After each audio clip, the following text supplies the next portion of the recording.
The debt ceiling is not some sort of macroeconomic concept. The U.S. isn't really a great place, and it's not really the land of the free. Get 1,000 people together and let's go lay siege to City Hall. Hello to all of the real progressives out there. Thank you so much for tuning in today. I'm sorry for the echo here. I must have a tab open. Here we go. I apologize for my recent absence. You guys, I've been just working overtime and had a lot going on in my personal life, and it's been difficult for me to make it on Sundays. So we're doing a little surprise stream here on Thursdays to make up for the last couple of weeks, and hopefully I'll also be back on Sunday as well. So I appreciate you guys bearing with me. I apologize for the absence. Really looking forward to getting back into the swing of things as much as possible going forward. Want to start as usual with the plugs, realprogressives.org to learn more about us or help us out. You can find all of our content there, from our fantastic articles to all of our podcasts. You can also go to realprogressives.org/donate to help us out. We are a nonprofit and appreciate any contribution you can make. I also want to plug the march coming up this weekend. For those of you who have not been following the March for Medicare for All and their actions, that is this coming Saturday in Washington, D.C. We're going to be doing some coverage of that throughout the day. But if you're in the D.C. area, make sure that you're getting out there and getting involved. Go to m4mforall.org if you'd like to learn more about what they're up to or give them a contribution. Those kinds of actions also do cost quite a bit, and they are also a nonprofit who is, doing some good work fighting for healthcare, getting involved in the activism side of things. So huge shout out to M for All. I look forward to seeing some of you there for that stream on Saturday, and I hope as many of you can make it out to DC as possible. So we have a lot to talk about today as usual. I want to start with some stories about the climate that, as you know, every time we talk about this particular topic, are not particularly wonderful stories. This is in The Guardian. Humanity can't equivocate any longer. This is a climate emergency. This is by Rebecca Solnit and Terry Tempest Williams. The climate emergency has been declared over and over. The future the scientists warned us about is here now. We are, we are declaring a climate emergency. Everyone can, in whatever place on Earth they call home. No one needs to wait for politicians anymore. We have been waiting for them for decades. What history shows us is that when people lead, governments follow. Our power resides in what we are witnessing. We cannot deny that Great Salt Lake is vanishing before our eyes into a sun-cracked playa of salt and toxic chemicals. Nor can we deny that Lake Mead is reduced to a puddle. In New Mexico, a wildfire that began in early April is still burning in late July. Last August, the eye of Hurricane Ida split in two. There was no calm, only 190-mile-an-hour winds, ripping towns in the bayous of Louisiana to shreds. And 7 million acres in the American West burned in 2021. The future the scientists warned us about is where we live now. The climate emergency has been declared over and over by nature and by human suffering and upheaval in response to its catastrophes. The 2,000 individuals who recently died of heat in Portugal and Spain are not here to bear witness, but many of the residents of Jacobabad in Pakistan, where Amnesty International declared the temperatures unlivable for humans, are. The heat-warped rails of the British train system, the buckled roads cry out that this is unprecedented. The estimated billion sea creatures who died on the Pacific Northwest coast from last summer's heat wave announced a climate emergency. The heat-devastated populations of southern Asia, the current grain crop failures in China, India, across Europe and American Midwest, the starving in the Horn of Africa because of climate-caused drought, the bleached and drying coral reefs of Australia, the rivers of meltwater gushing from the Greenland ice sheet, the melting permafrost of Siberia and Alaska, all bear witness that this is a climate emergency. So do we. Yet the anxiety we feel, the grief that is ours, pales in comparison to the ferocity of our resolve. Obviously, the inaction on this issue, you guys, is beyond egregious. There is not a strong enough adjective to describe the nature of this inaction on behalf of public officials the world round. And the media as well is quite complicit. And that's actually kind of where I want to draw your attention to here for a moment. I'm sure a number of you saw this, but like I said, I haven't been here for a couple of weeks, so I wanted to make sure to show you all this clip just in case you hadn't seen it. This is, there have been a number of times ever since Don't Look Up came out where the media essentially mimicked that famous scene in Don't Look Up where they're trying to say, like, this is serious and you're making light of it because you don't want to be negative, right? This was another real life example of that. So first they show the Don't Look Up scene, and then they show a scene from British media talking to a meteorologist who is acknowledging the extent of this heat wave. And they're literally telling him, oh, you're so negative. Why are you so negative? This is a really remarkable clip. We'll take a watch, come back and discuss. Are we not being clear? We're trying to tell you that the entire planet is about to be destroyed. Okay. Well, it's, just something we do around here. We just keep the bad news light. Oh, you see, John, you're outside enjoying the sunshine. It's not too hot, is it? No, it's absolutely lovely. It's 20 degrees out here. It's perfect. But on a serious note, folks, by early next week, you can scrap 20 degrees. It could well be 40 degrees. I think there will be hundreds, if not thousands, of excess deaths early next week. John. The charts that I can see in front of me are frightening. So we all like nice weather, but this will not be nice weather. This will be potentially lethal weather for a couple of days. It'll be brief, but it'll be brutal. Oh, so, John, we can.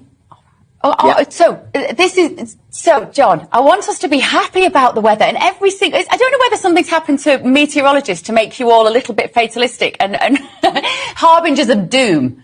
Because all of the broadcasts, particularly on the BBC, every time I've turned on anyone's talking about the weather, they're saying that there's going to be tons of fatalities. But haven't we always had hot weather, John? I mean, wasn't the summer of 76? That was as hot as this, wasn't it? No, and we are seeing more and more records, more and more frequently, and more severely. Some people always hark back to the summer of '76, which was a freak event 40 odd years ago, over 40 years ago. But heat waves are becoming more extreme. This is yet another one which is coming down the track towards us, and I don't think. Just absolutely ridiculous. I mean, it's like, do you hear the words coming out of your mouth? I've used this analogy before, but if you know a tsunami is coming, do you sit there and say, I'm going to keep playing at the beach because I don't want to acknowledge the tsunami? That would be negative. Oh, that would be fatalistic. I'd rather sit here and play with my kids at the beach. I mean, it's like flat out not sane. It is insane. But they just, and I'm sure there's some producer in their ear like, oh, this is too negative. We're going to lose viewers if you let this keep going. But it's like, look at that incentive structure. This is part of the problem of capitalism, you guys. When it comes to information sharing, you have this incentive to make a profit instead of doing quality or objective or responsible journalism in any meaningful way. And it's also interesting that, it's okay to be negative and fatalistic if you're talking about like what Putin's doing or something. Like there are these with war or with there are issues where it is acceptable to be that negative and fatalistic. And I think that just has to do with who's making money off of it and who's threatened by it. It's a sad commentary on our economic structure and on some of our social structures, right? You can't talk about climate change because that doesn't just impact the poor or racial minorities or people across the world. That's going to impact everybody. So cable news stays away from it, and media outlets in general stay away from it. Even when they're talking about it, it's not exactly front page news, with some exceptions. I've shouted out Common Dreams before. They do a great job. There are others, but on the by and large, the media really avoids it like the plague. And I think it's for the reason that they just unwittingly acknowledged in that clip. And I think Don't Look Up satirized it perfectly. Because their entire existence is based on short-term ratings, their incentive is to ignore these problems or minimize these problems or deflect away from these problems. So they got someone in their ear saying, get away from that negativity. Well, right after that clip, you guys, 2,000 people died on the Iberian Peninsula. I don't know how many died throughout the rest of Europe.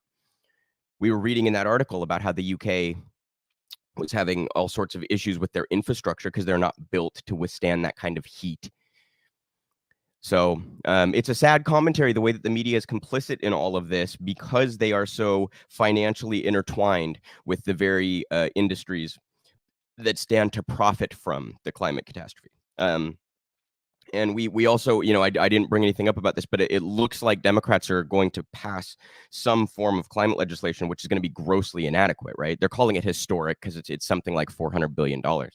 But you guys, for comparison, like we're going to spend something like 10 trillion on the military in the 10 years that we're going to spend 400 billion on the planet. And I've seen a number of experts bemoaning how much compromise was made to get that bill passed, that it's not going to be nearly as substantial as Biden and the Democrats would have you believe. Of course, you guys, I'd rather see it passed than not. Like I'm not, we can't, there are people who want to be accelerationists about politics. You can't be accelerationists about the climate. It doesn't work.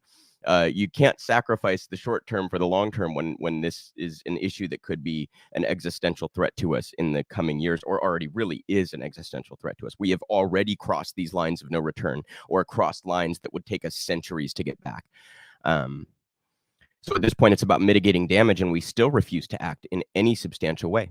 400 billion, that sounds like some huge number to us, right? Like if any of us were worth 400 billion, it would be a humongous number. But when we're talking about a country of over 350 million or whatever we're at now, people, that's just not all that much.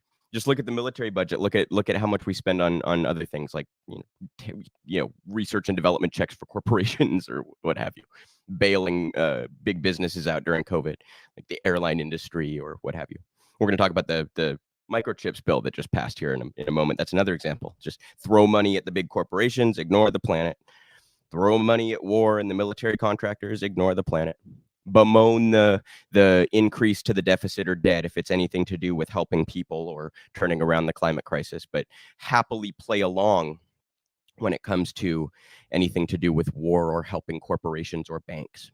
And the media complicit because, as I mentioned earlier, they are owned by these corporations. They are financially intertwined with these banks and other industries. They take large amounts in advertising dollars from the military industrial complex, etc., from military contractors who, benefit from the military industrial complex. I've said this before, but I often feel the need to say it. Like, why is Boeing advertising their jets on CNN? You guys, you can't afford a Boeing jet. They're not anticipating that they'll have an increase in sales from their advertising on CNN.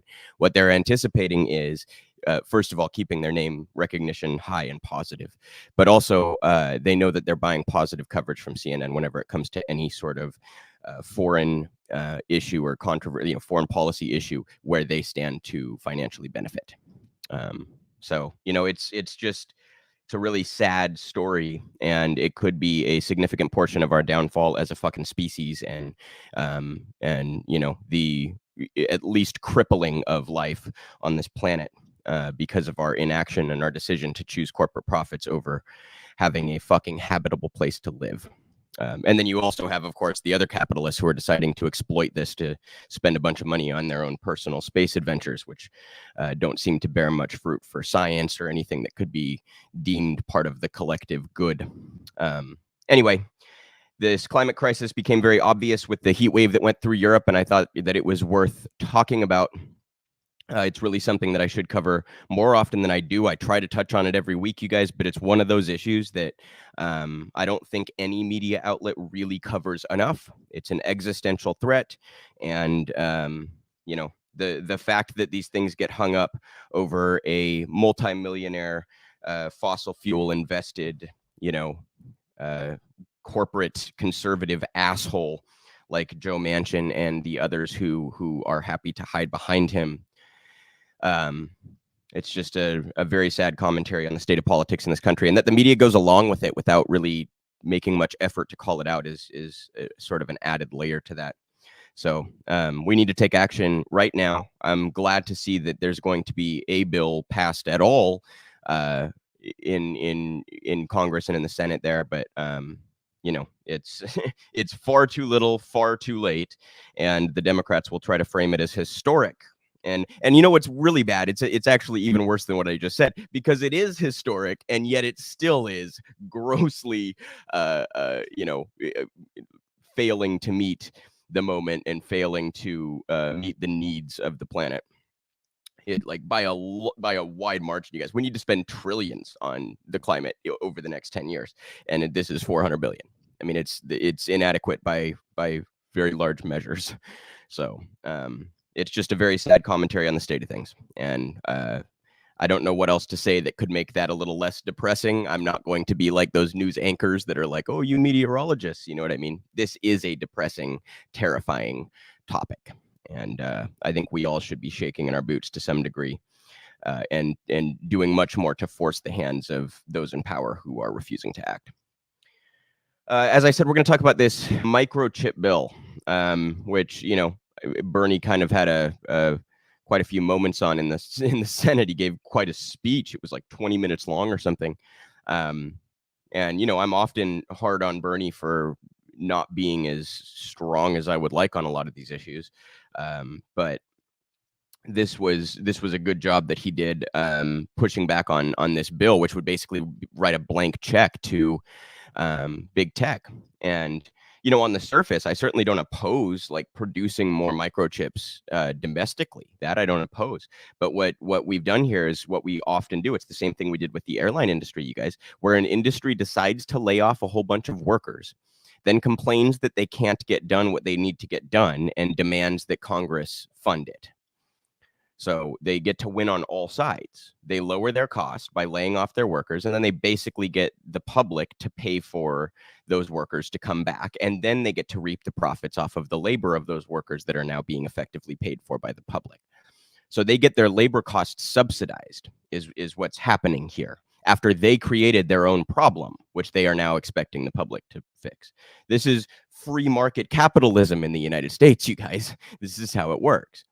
And Bernie did a wonderful job calling this out. Before we get into the details, there was one bit that really stood out to me. I think it was Mitt Romney that used the term, we need to join the club, because other countries around the world are subsidizing production of microchips. So we need to join the club, was the way that Mitt Romney put it. And Bernie brilliantly pointed out, do you feel the same way about universal health care, or guaranteed parental leave, or guaranteed child care, or tuition-free college? Or do you feel the same way about any of that? Housing reform? Do you feel the same way about any of these issues that would actually fundamentally help poor and working class people transform their lives in a positive way? No, of course, Mitt doesn't feel that same way. He just means join the club when it comes to helping massive corporations and millionaires and billionaires continue to rake in the profits.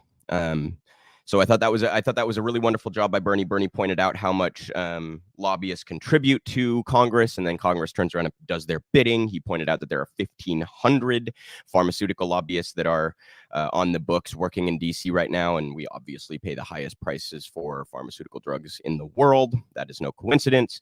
He really actually did a wonderful job of sort of lifting up the mask on how American politics actually works. He showed a clip of an executive at one of these companies saying, basically demanding that Congress pass this bill before they go to recess. Right? Like the gall, right? Can you imagine if some leftist group made a demand like that? This was like on CNBC too, you guys, imploring Congress to pass a bill that would behoove them before they go to recess. Can you imagine, like, if some leftist climate group was like, we demand that you pass this bill before you go to recess? It would be, the whole media infrastructure would shit on him. Oh, you petulant little children demanding things that, you know what I mean? But when it's an executive that is already raking in record profits in a multi-billion-dollar industry, then it's totally fine for him to make these demands of Congress after they create their own problem that they want Congress now to fix. It is the hypocrisies are absolutely endless, and they just pile on top of each other when it comes to this stuff. So anyway, this is in NPR going over some of the details. It's by Barbara Sprunt. Senate passes bill to reduce reliance on China for semiconductors.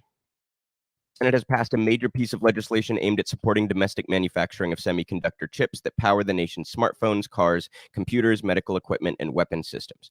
The bipartisan-backed measure passed by a vote of 64 to 33. By the way, not a single Democrat voted against it. Not one. It was a lot of Republicans voted against it for partisan reasons, and Bernie Sanders voted against it, but he's an independent. This is going to go down as one of the major bipartisan achievements of this Congress, along with the Infrastructure Investment and Jobs Act and the recent gun safety law, Senate Majority Leader Chuck Schumer said on the Senate floor Wednesday. The American people deserve to see more examples like this of both sides coming together to do very, very big things that will leave a lasting impact on our country.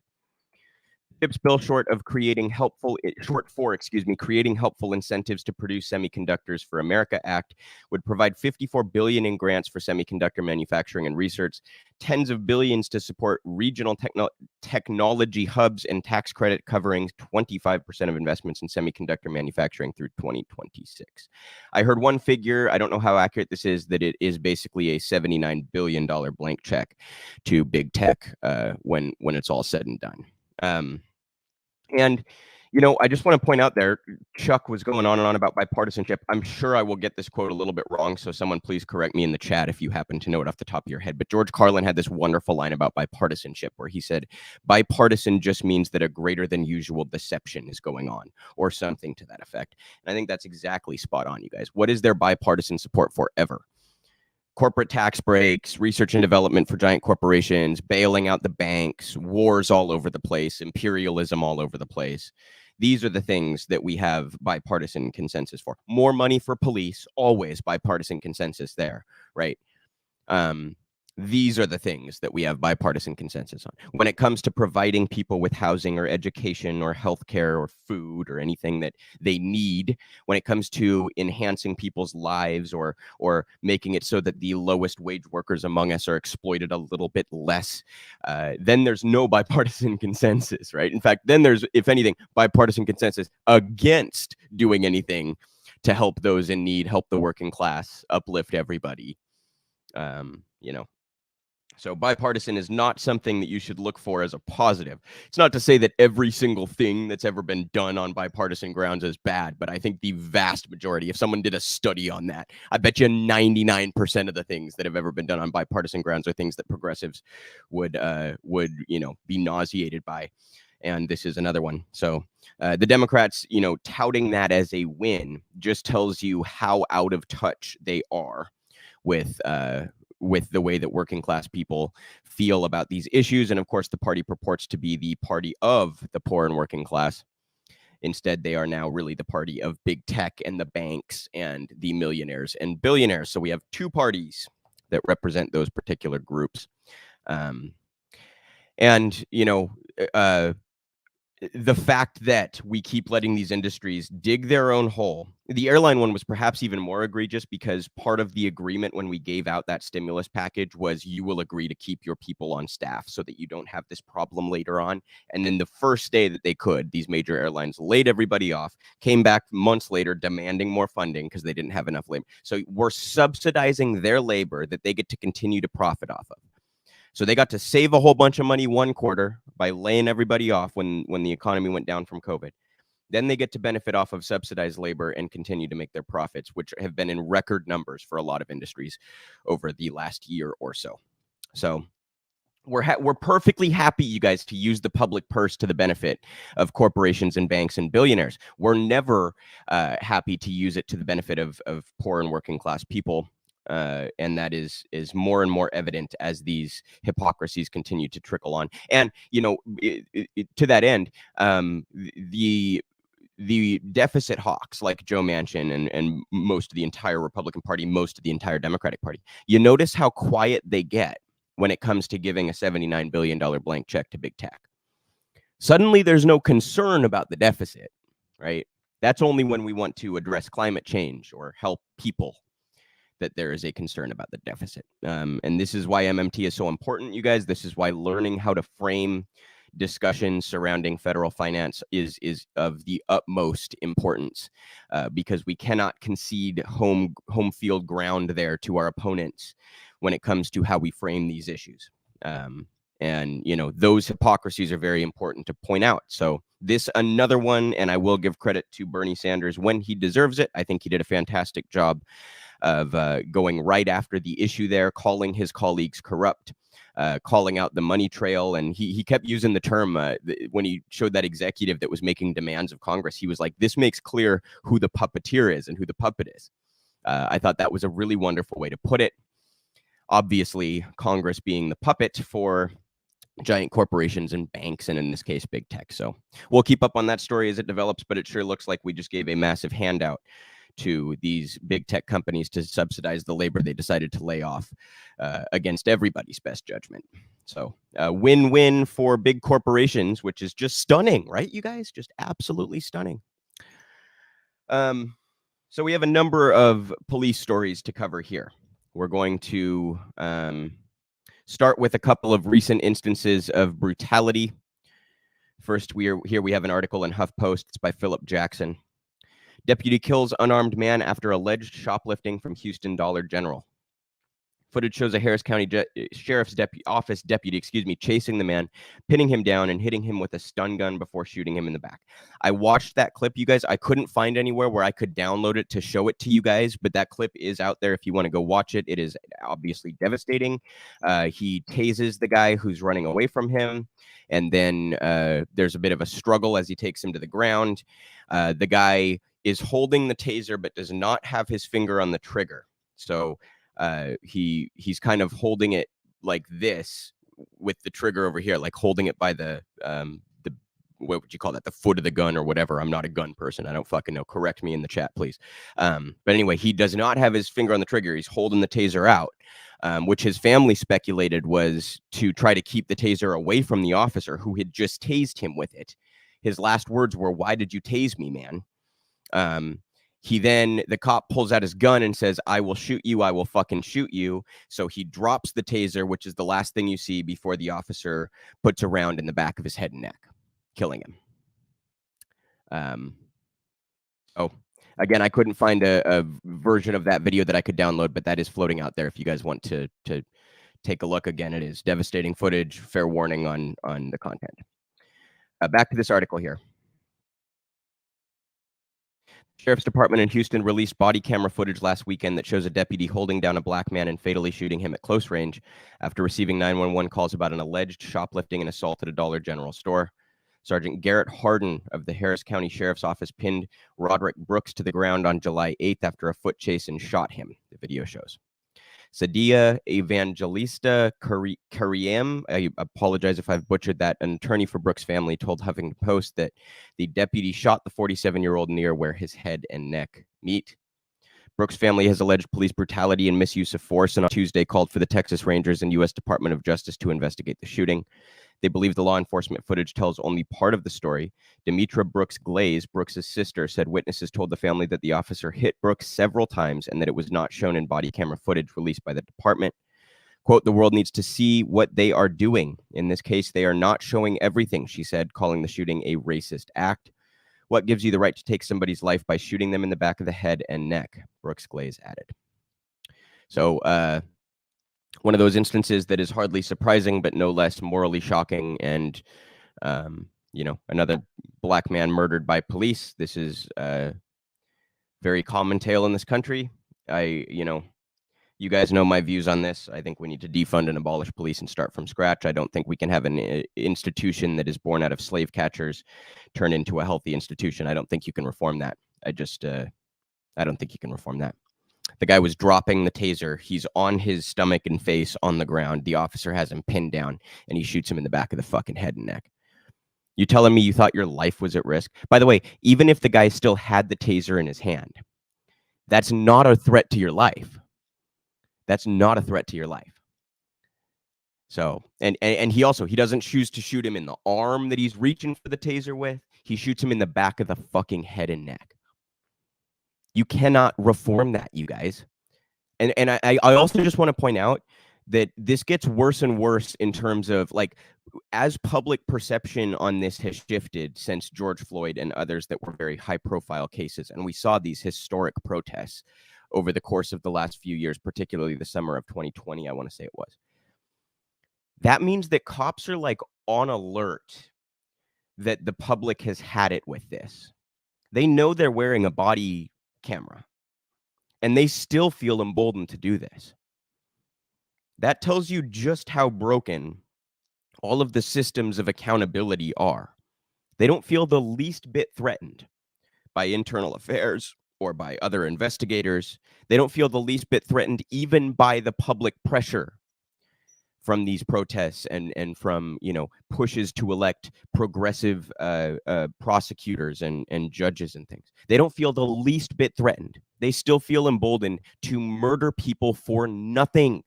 You guys, shoplifting does not come with the death penalty. And even if it did, you'd have to be proven guilty in a court of law. You don't just get to be a vigilante and decide that person is guilty. I'm going to fucking kill him.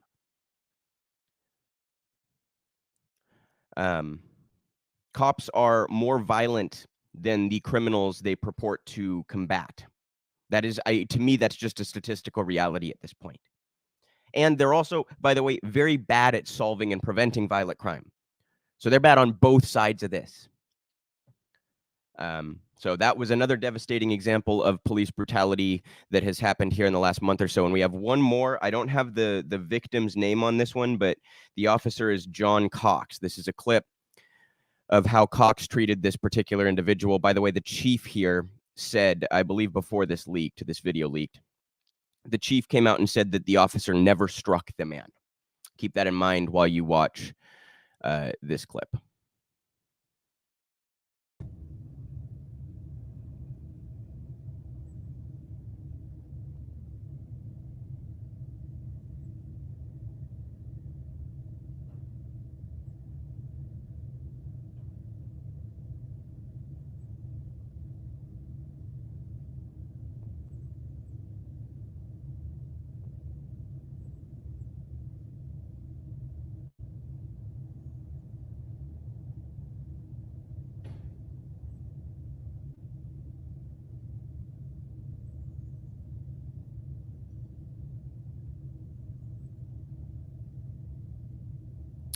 I mean, didn't strike him, struck him very hard, put him on the ground for nothing. Like, was the guy even being threatening? No, he stood up.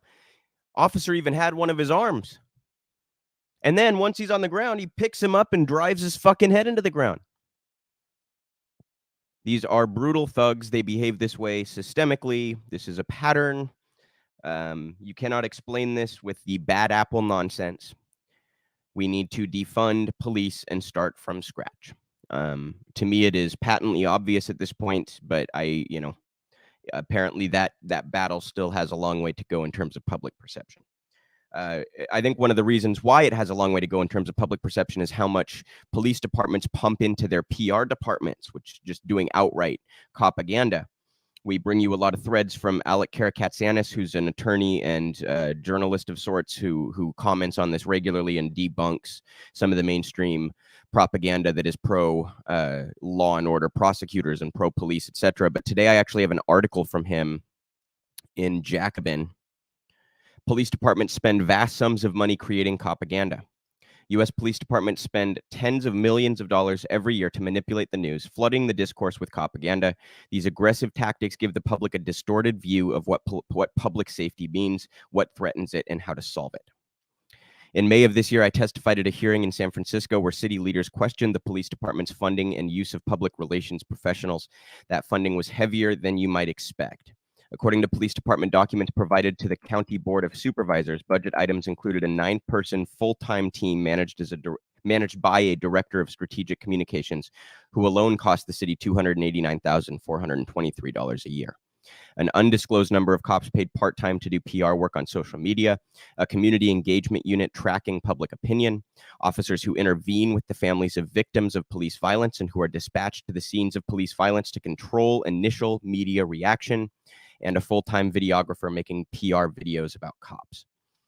San Francisco is not unique. The Los Angeles Sheriff's Department has 42 employees doing PR work in what it calls the Orwellian fashion. It's Information Bureau. The Los Angeles Police Department has another 25 employees devoted to formal PR work. Why do police invest so much in manipulating our perceptions of what they do? I call this phenomenon Copaganda, creating a gap between what police actually do and what people think they do. Copaganda does 3 main things. First, it narrows our understanding of safety. Police get us to focus on crimes committed by the poorest, most vulnerable people in our society, and not on bigger threats to our safety caused by people with wealth and power. For example, wage theft by employers dwarfs all other property crime combined, from burglaries to retail theft to robberies, costing some $50 billion every year. Tax evasion steals about $1 trillion each year. There are hundreds of thousands of Clean Water Act violations each year, causing cancer, kidney failure, rotting teeth, and damage to the nervous system. Over 100,000 people in the United States die every year from air pollution, 5 times the number of all homicides. But through the stories cops feed reporters, the public is encouraged to measure a city's safety by whether it saw an annual increase or decrease of 3 homicides or 14 robberies, rather than by how many people died from lack of access to healthcare, how many children suffered lead poisoning, how many families were rendered homeless by illegal eviction or foreclosure, or how many thousands of illegal assaults police committed. The second function of Copaganda is to manufacture crises or crime surges. For example, if you watch the news, you've probably been bombarded with stories about the rise of retail theft. Yet the actual data shows there has been no significant increase. Instead, corporate retailers, police, and PR firms fabricated talking points and fed them to the media. The same is true of what the FBI categorizes as violent crime. All told, major index crimes tracked by the FBI are at nearly 40-year lows.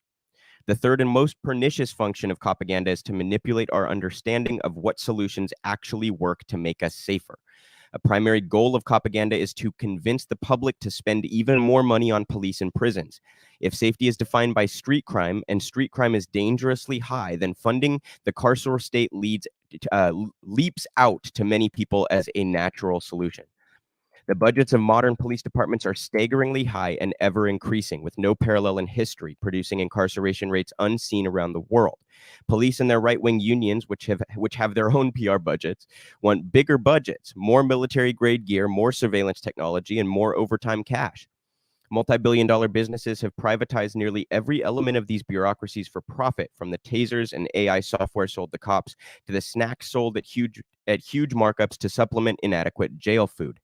To obtain this level of spending, they need us to think that police and prisons make us safer. The evidence shows otherwise. If police and prisons made us safe, we would have the safest society in world history. But the opposite is true. There is no link between more cops and decreased crime, even of the type that the police report.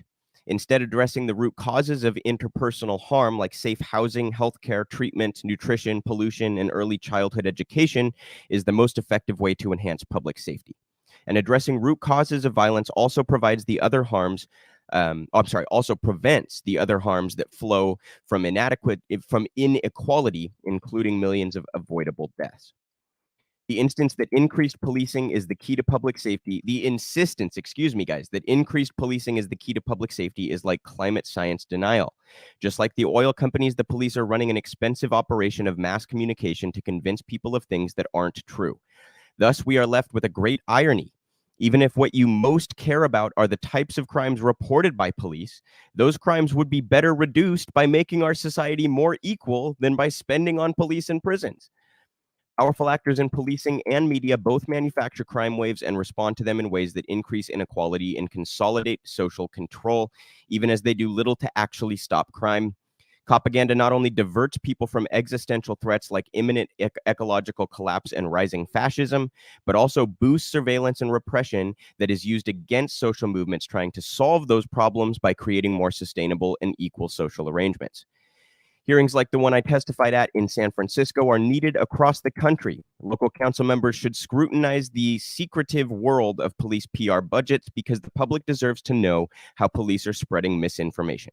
It is possible to achieve real safety in our communities, but only if we end the Copaganda standing in its way.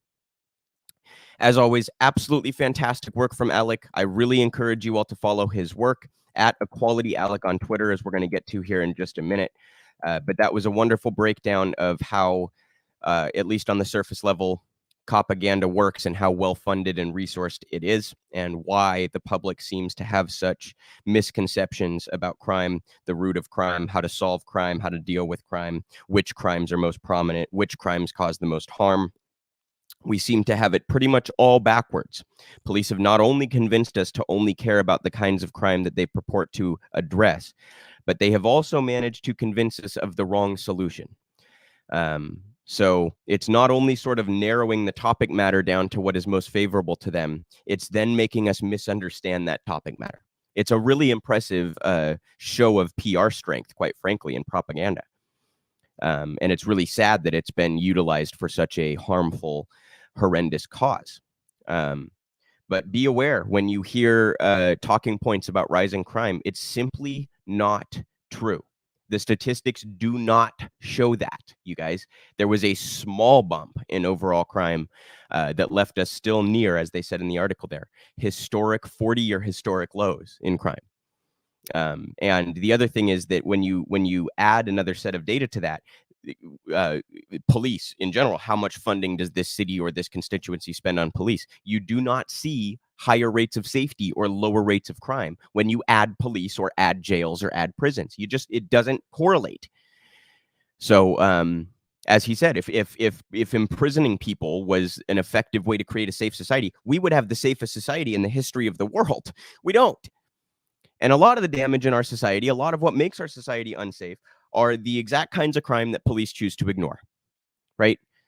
Chemical and energy companies brazenly violating local dumping laws that cause fucking spiking cancer rates, particularly in poor neighborhoods. Those kinds of things are ignored. Wage theft, ignored. Police brutality, ignored, right? We just covered 2 more instances of police brutality. We have 1 more to get to here yet today, and that's just right now. We kill like 2 or 3 people a day. The cops kill in this country, you guys. That part, do they address that? No, they're perpetrating it. So, cops do not reduce crime. Cops do not make society safer. Imprisoning people does not make society safer.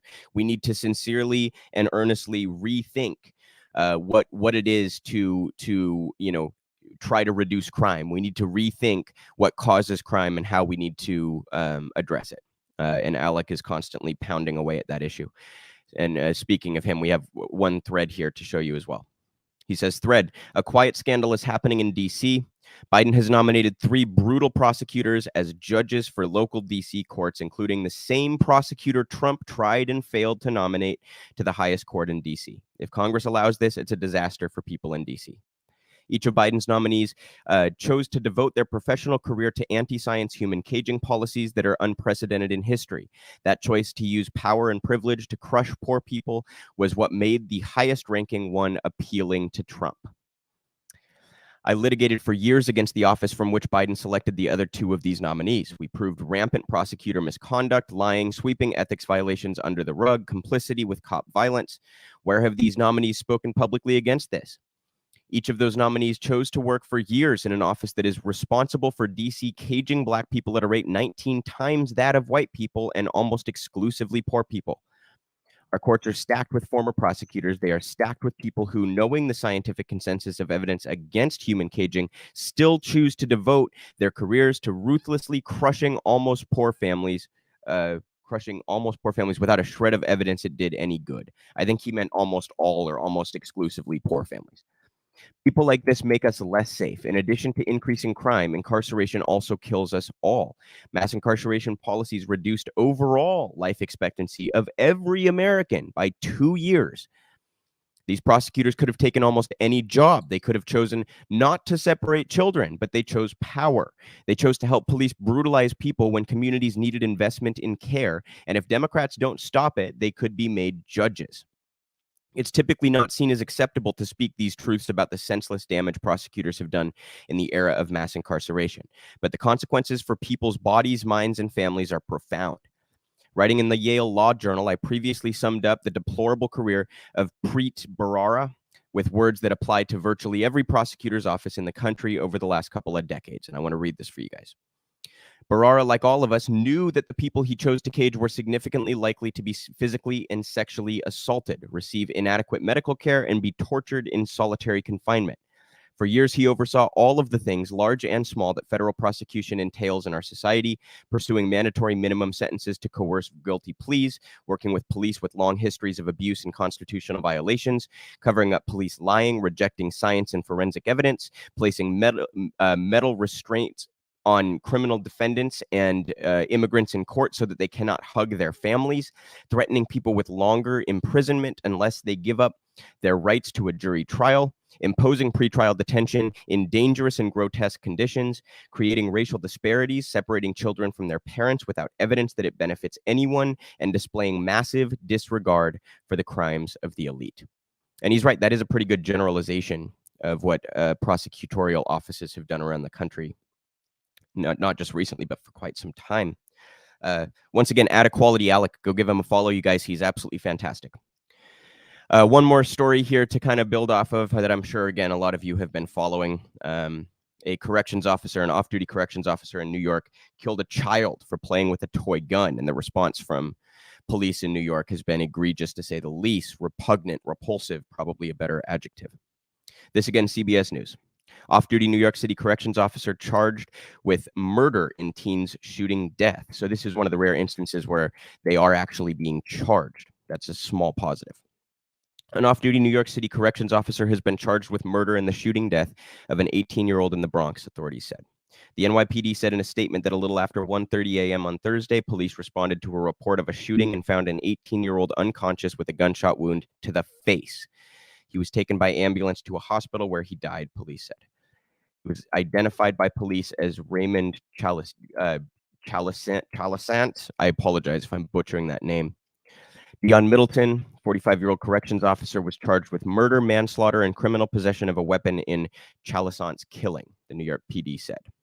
Police said Middleton was off-duty at the time of the shooting. These very serious charges are in no way a reflection of the officers who work to keep our... Look at this. They immediately... You guys, look at this. The quote is not... Okay. If it were not a cop being charged, their focus would be on the victim. They would almost smear the accused murderer if it wasn't a cop being charged. But here their immediate focus is on, but this doesn't represent cops, though. It doesn't represent cops, though. They will defend themselves above all else. Even when it is a murder of a child, they will defend themselves above all else. These very serious charges are in no way a reflection of the officers who work to keep our city safe every day. Luis Molina, commissioner of the New York City Department of Corrections, said in a statement Friday to CBS New York. This officer will be immediately suspended without pay, and if the charges are true, he will face the full consequences of the law and be terminated. Police said a toy gun that shoots water-filled gel beads was found near the shooting scene. It was not clear whether Chalasant had fired the toy, called a gel blaster or bead blaster. You know, they add that sentence as though it's relevant. If the kid fired a toy gun, that means he should be shot in the face and killed? I say kid. I know he was 18, you guys, but that's like a kid, right? Benny Boschio, president of the Corrections Officers Benevolent Association. Don't let that name confuse you. They're far from benevolent. That is the Corrections Officers Police Union. The union that represents Middleton said in a statement that Middleton fired a single shot after feeling something hit him in the back. He said the officer felt his life was in immediate danger. So like, okay, guys, that makes it even worse. He felt something hit his back, which was obviously not a gunshot. If he was shot in the back, he would fucking know it, right? He would have struggled to turn around and shoot the guy back. So he feels something hit his back. Might have even hurt a little bit if it's a strong gun, right? Strong toy gun. But he knows it's not a real gun. He knows it's not a threat to his life. He felt it hit his back. If you were like walking on some trail and you got hit by a BB gun, yeah, it would fucking suck. It might leave a nice little welt. It might be uncomfortable for a while. And you might be totally caught off guard and shocked and stunned, and it might be a whole thing. But you would not immediately think that person just shot me with a real gun. The fact that he was hit by a pellet makes it even worse. That means he knew it was fake when he shot the guy in the face. Yet another example of egregious police brutality here, and I want to show you NYPD News' response to this. This is not an anecdotal example. I know it might appear as one, but they have been posting this kind of shit ever since. All three of these guns were recently removed from New York City streets, and despite their looks, only one of them is real. The other two are bead blasters. Possession of bead blasters is unlawful and a violation in New York City. Another example of the NYPD's ongoing efforts to keep our communities safe. Guys, they posted this like a couple of days after a corrections officer killed a kid over a toy gun. They could not be more transparent in what they're trying to do here. They're trying to justify the murder of a fucking kid. And again, as I said, this wasn't the only post. They posted this kind of nonsense over and over again. And they got ratioed and roasted for it, as they should, but as you can see. It's the response that they have to a child being shot in the face is to pull a muscle trying to defend the person who pulled the trigger. Even as they charge him, it was NYPD who charged him with homicide. And they still bend over backwards to try to defend this guy. Imagine them doing that for a murderer that was not a cop. No, they would be bending over backwards to smear the murderer if it wasn't a cop. So just another egregious example, you guys, of police brutality and how Copaganda operates and how the media plays stenographer for these departments. All of the articles that I've read on all of those stories that I've just brought you frame things in exactly the way that Alec talks about them being framed.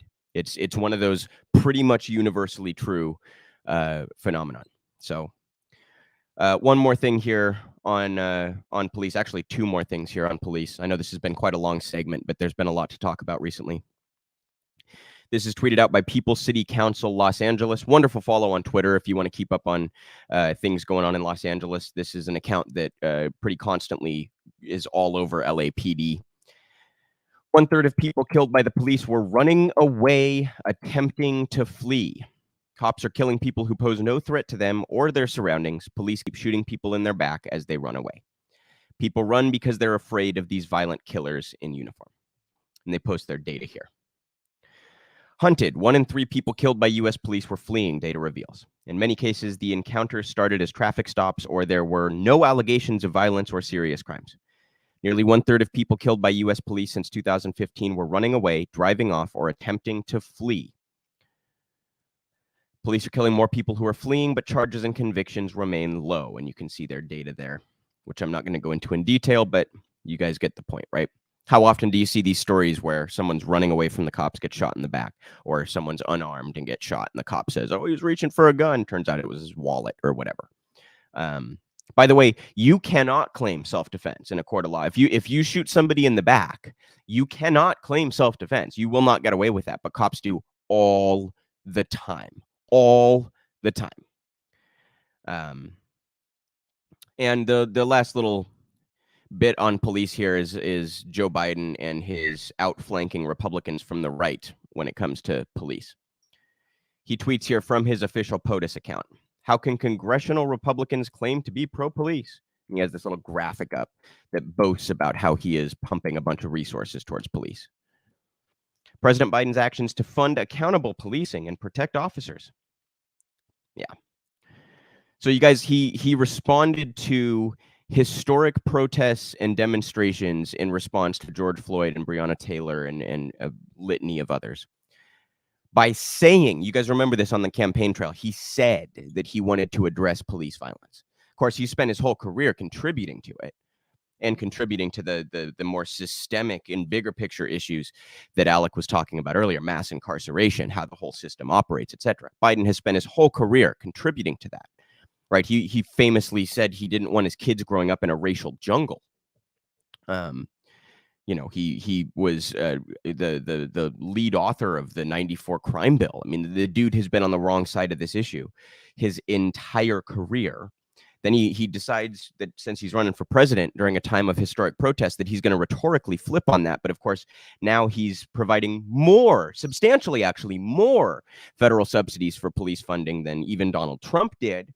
Now he's boasting about wanting to add 100,000 cops and send a whole bunch more funding and resources out to police departments all over. And he's bragging about it on Twitter as we come into a midterm election. So he's literally, when you elect Democrats, you guys, you get Republican policy. On the occasional issue, you might get Republican light or diet Republican policy, right? Democrats might spend a couple % more on the climate than Republicans would or something. But ultimately, what you get is Republican policy. And on a lot of these issues, they do the counter-scheduling thing, the Clinton thing, right? Which is to literally give your base the biggest possible middle finger that you can. You run over to the Republican side of things, and you boast about that. You use that to campaign on. That's what Joe Biden is doing here. So not only has he not done anything to address the racial disparities in our so-called justice system, not done anything to address police brutality and misconduct, not done anything to address any of these systemic issues that Alec went into detail with on the article that we just read. He has run in the other direction. He has provided more funding and resources for cops. He has rhetorically supported and defended cops. They've made a whole show during this January 6th thing about how Democrats are the ones on the side of Capitol Police. I mean, this party couldn't find the right side of an issue if it sat on their fucking face. So obviously they're trying to play politics here. They recognize that the Copaganda works, and they think that they're appealing to a majority of the country when they defend and support police. But you know, very obviously to anybody paying attention, this will not solve crime. Right? It doesn't. There's no real correlation between police resources and violent crime rates or crime rates in general. It does not contribute to. In fact, the things that Biden refuses to do, like provide us with social services and housing and education and stimulate job growth, those are the kinds of things that would contribute to cutting into crime and minimizing crime. But those things he steadfastly refuses to do. Instead throwing more money at police, which we know don't have any real impact when it comes to addressing violent crime. So Joe Biden on the wrong side of this issue has been his entire career, and no one should have believed him in 2020 when he tried to tepidly, rhetorically claim that he had changed his mind on that. And actually, I lied, you guys. One more story here on police. This is by Jordan Ewell. It's on his Substack. Alabama wants to use $400 million in COVID funds to build new prisons. Over 60 Alabama inmates filed a lawsuit to block the project, citing Treasury Department guidelines on how relief funds may be used. I'm sorry, that's a Substack thing. The state of Alabama is trying to use COVID relief funds to construct new prisons, but a new lawsuit from incarcerated people in Alabama might upend its plans. In October, Governor Kay Ivey signed into law a plan to fund the construction of 3 new prisons in the state. The overall cost of the project is estimated at nearly $1.3 billion, with $400 million of that coming from COVID relief funds via the American Rescue Plan Act. The state plans to construct 2 new 4,000-bed prisons for men and 1,000-bed prison for women. And 1,000-bed prison for women. In 2020, the DOJ sued the state, alleging the sanitary conditions are so poor and inmates are so inadequately protected from violence from both other inmates and guards that the entire prison system violates the Constitution. The Ivey administration in part alleges the construction of new prisons is out of necessity to properly respond to the Department of Justice's lawsuit against the state over conditions in its prisons, as it will allegedly help alleviate overcrowding. Though these claims have been met with heavy skepticism as the prison plans to predate the DOJ lawsuit. Predate the DOJ lawsuit. Veronica Johnson, the executive director of the Alabama Justice Initiative, is one of the many Alabamans who don't believe them. Quote, "Who's to say that building a new prison is going to alleviate overcrowding? We have a broken parole system that's in deep need of repair. We have so much stuff that needs to be done, but the only solution they're coming up with is building new prisons, and that's not going to solve anything. All it's going to do is continue to over-incarcerate black males," Johnson said. Yet around 27% of Alabama's population is black, according to the Census Bureau. Yet 13,539 out of the 25,544 incarcerated people in Alabama state prisons are black, comprising nearly 53% of the prison population in the state. Alabama admitted over 14,000 people to prison in 2019. The most recent year comprehensive data is available according to the Bureau of Justice Statistics. There has been a steady rise in annual admissions since the 1980s, which lines up with a lot of the rest of the country. Great piece there from Jordan. incredible that we just allowed this to happen. And this also, by the way, the Democrats deserve some condemnation for this too, because you wrote a bill that basically gave this relief money to states in a very open way. It's like a blank check. If they're just allowed to do this now, hopefully the courts do stop it. It seems like that lawsuit might prevent them from diverting that $400 million to this project. But the fact that stimulus was provided to, not stimulus, that's the wrong word. The fact that emergency funding was provided to states without clear conditions by which it could be or must be spent, parameters for how it could be used, is pretty ridiculous. Now, I have no doubt that Kay Ivey and her administration and Republicans in Alabama, bent over backwards to abuse that and use it in this way. But the fact that it's been what are we, a year and a half past when that funding would have been provided, and they're still haven't spent it on emergency relief, despite the fact that we've seen a humongous number of deaths per capita compared to the rest of the world. They have refused to spend it on COVID emergency, procedures or programs, and instead have decided we're going to build a whole bunch of new prisons. And by the way, you guys, when you have public health issues like this, like literal pandemics, one place you don't want to be is jail or prison, because you're in tight quarters with others. There is little funding to mitigate the spread of a virus like that, especially when it's airborne. And we saw all sorts of spikes of COVID outbreaks in prisons over the last couple of years. So it's sort of a double whammy. You're not only using these COVID funds for something that is not helpful, it's counterproductive. It could contribute to the spread of COVID, or as we're going to talk about later today, monkeypox, or any other it could contribute to the spread of the flu or the cold or whatever. You're taking public health funds and diverting them to building prisons. This is like a literally perfect analogy for American politics, you guys. I really could not come up with a better anecdote. Yeah, we know there's a pandemic. We know over 1 million people have died, but we're not going to spend $400 million addressing that. We're instead going to build more fucking prisons. What an American thing to do, right? Anyway, let's see. Where are we here? We're going to talk about a veterans bill. A bill for veteran healthcare. This is something Jon Stewart is all over every single time that this comes up. This is in The Guardian. It's by Sam Levine. Anger as Republicans block bill to help military veterans exposed to toxins. Jon Stewart, who has lobbied for bipartisan bill to expand care for veterans, condemns stab vets in the back senators. He gave an absolutely wonderful and passionate speech on this for those that haven't seen it. The comedian Jon Stewart ripped into Republican senators on Wednesday after they abruptly halted a bipartisan bill that would expand healthcare access for military veterans exposed to toxic burn pits. The former host of The Daily Show, who now hosts The Problem with Jon Stewart on Apple TV, has lobbied for the bill.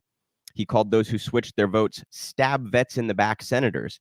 He added, P.S., fuck the Republican caucus and their empty promise to our veterans. The measure, called the Honoring Our Pact Act, would make it easier for veterans to access military care related to exposure to Agent Orange in Vietnam and toxins from pits used to burn military waste in Iraq and Afghanistan. A version of the bill passed the Senate 84-14 earlier this year, but was sent back to the House for some technical corrections. It easily passed there. But on Wednesday, 25 Republican senators who previously supported the measure declined to move it forward. John Cornyn, a Texas Republican, told CNN Republicans did not back the measure because Chuck Schumer, the Senate Majority Leader, was blocking votes on amendments Republicans wanted. So they're playing politics with veterans' livelihoods while they claim that they're like patriots, right? And America first and honor the troops and all this, right? It's disrespect. Just to clarify, I just want to make sure everybody understands the Republican position here. It is disrespectful for Colin Kaepernick to take a knee. That's disrespecting the country and the flag and the troops. But it's perfectly acceptable for Republicans to use the livelihood and health of veterans as a political negotiating tool. That's not disrespectful, right? That's not, that's not rude to the troops, right? That's acceptable. That's what a patriot would do. John, I'm sorry, I already read that one. Cornyn also said Republicans wanted to negotiate more in order to cut out some of the mandatory spending contained in the bill. Stewart called that justification bullshit. Republicans blocked the veterans measure just after Schumer from New York and Joe Manchin of West Virginia announced they had reached a deal on a sweeping tax and climate measure. That's really the key here, you guys. They're throwing a temper tantrum because there are going to be some tiny little increases in taxes for the rich that the Democrats are trying to call historic. We talked about that earlier. Republicans blocked the veterans measure just after Schumer. Oh, I'm sorry. Just read that one. The Schumer-Manchin announcement reportedly caught Republicans off guard after another big measure to support the U.S. semiconductor industry passed the chamber earlier in the day.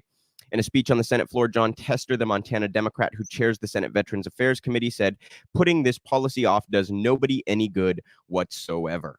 Tester also issued a strongly worded statement lamenting an 11th hour act of cowardice and saying Republicans chose today to rob generations of toxic, exposed veterans of the health care and benefits they so desperately need. And make no mistake, more veterans will suffer and die as a result. Stewart, in that speech that he gave, I'm not exactly sure where it was. I just saw a bunch of clips of it. I think outside Congress, probably, or at least in D.C. He often will travel and go protest these things. And he really has, you guys, made a difference in the past. I think this is one area where a celebrity speaking out actually has kind of made a difference. And in part, I'm sure, because it rallies public opinion. But in the past, when Republicans and corporate Democrats have decided they want to drag their feet on spending on these issues, Jon Stewart has come out and pretty immediately gotten a better result. Not necessarily a good one, but a better result. And I think that may well be the case here. Good on Stewart. He said a couple of the lines that really stood out to me. He said something like, they've never met a war they don't support, and they've never met a vet they won't screw over. I'm paraphrasing, but something like that. And then he closed his speech out by saying, if this is America first, we're fucked. So he was pretty strong in his language. He did not follow decorum or etiquette. At one point, he apologized for swearing, but then went on to swear some more, which I personally absolutely love. I think we need that kind of authenticity, and I think we need that kind of strong language. I think for whatever reason, because Congress is so used to operating in this oddly polite environment, I think that actually can sort of, rustle some feathers in D.C. when someone like Jon Stewart, who is kind of widely respected by the voters and I think by the elites as well, will say things like this. So good on John for putting attention on this issue. I wish that he would use his sort of bully pulpit power, if you will, for more than he does. But I don't mean that as any sort of, he is certainly much more active than a lot of these celebrities are. And usually he is fighting for good things like he is here. So shame on Republicans for playing politics with the lives of veterans. And this one's obvious. Obviously, the caveat here is that a universal healthcare system, a single payer system, would solve this for everybody, not just veterans, but for everybody. An NHS would be even better, but Medicare for all would at least cut into a lot of these issues. So that really should be what we're fighting for, not just a program to help veterans. It's sort of like when we decided that we would waive fees for COVID vaccines and tests and things like that, subsidize some of that. The question arises like, okay, why should someone that's having a heart attack have to pay if someone like doesn't have to pay for COVID? You're starting to draw these arbitrary lines, and that kind of does, undercut the claims of those who support our current healthcare system or a for-profit healthcare system in general, health insurance in general. So, huge shout out just while we're on the topic. March for Medicare for All. Go to m4mforall.org to learn more or contribute. And if you're in the DC area, show up on Saturday to the march. If you are not, I look forward to seeing you on our live stream of the event throughout the day on Saturday. m4mforall.org. Get involved if you possibly can. We have our... I'm sorry. I think I have things slightly out of order here. Give me just a moment, you guys. I'm sorry.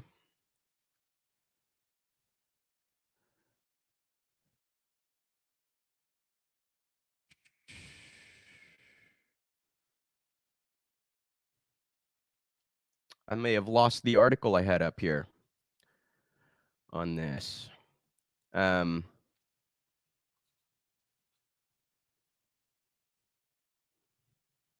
Here we go. So sorry about that, you guys. So sorry about that. Okay. There was an assassination attempt on Republican gubernatorial candidate in New York, Lee Zeldin. And there's a lot that's come out about this that makes it kind of interesting. So this is a tweet from Rebecca Kavanaugh. New York GOP rep Lee Zeldin is blaming the release of the man who allegedly attacked him on bail reform. So this guy was arrested for attacking this guy on the campaign, Lee Zeldin on the campaign, and then he was not held. And there's a reason for that. The man was released because the DA very strangely charged him with a non-bail eligible offense. That DA, Sandra Dorley, is the co-chair of Zeldin's campaign. I mean, you can't make this shit up. He's literally condemning his own co-chair as an attempt to fearmonger about crime. This circles back to what we've just been talking about for quite some time, right? He's running his campaign on reducing crime. That's one of the things he's highlighted. This guy comes up and pulls a knife on him, gets wrestled to the ground, and I guess Zeldin had a small cut, but he was okay. This guy gets arrested, and then he's released pending his trial. He's released because Zeldin's own co-chair, who's the DA, decided to charge him with something that does not come with a requirement of bail. And then he turns around and says, well, we're too soft on criminals. Who is your own co-chair? I mean, you guys, this sort of betrays the claims of these tough on crime people. This undercuts their arguments that we are too light on criminals. Sort of, it's all based in incoherent arguments anyway. But if your own co-chair is the one who did it, I mean, it's, you guys, come on now, right? Come on.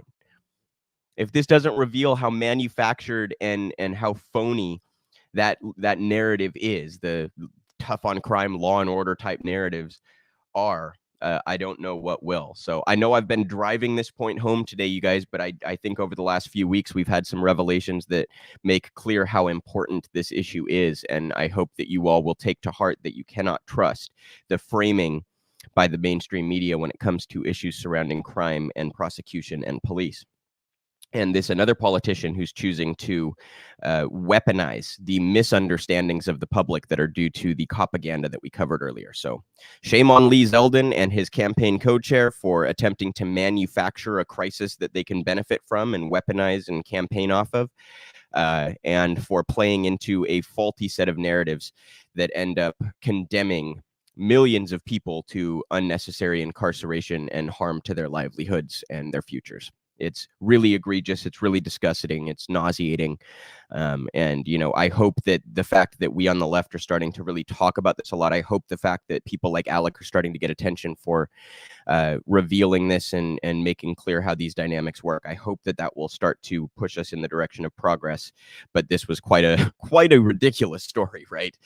Obviously, Lee has no chance in hell at winning that gubernatorial race in New York, but still a very high profile event nonetheless. And it demonstrates how candidates and campaigns and political parties will weaponize this misunderstanding and this narrative to their to campaign on and to you know, keep their stranglehold on power.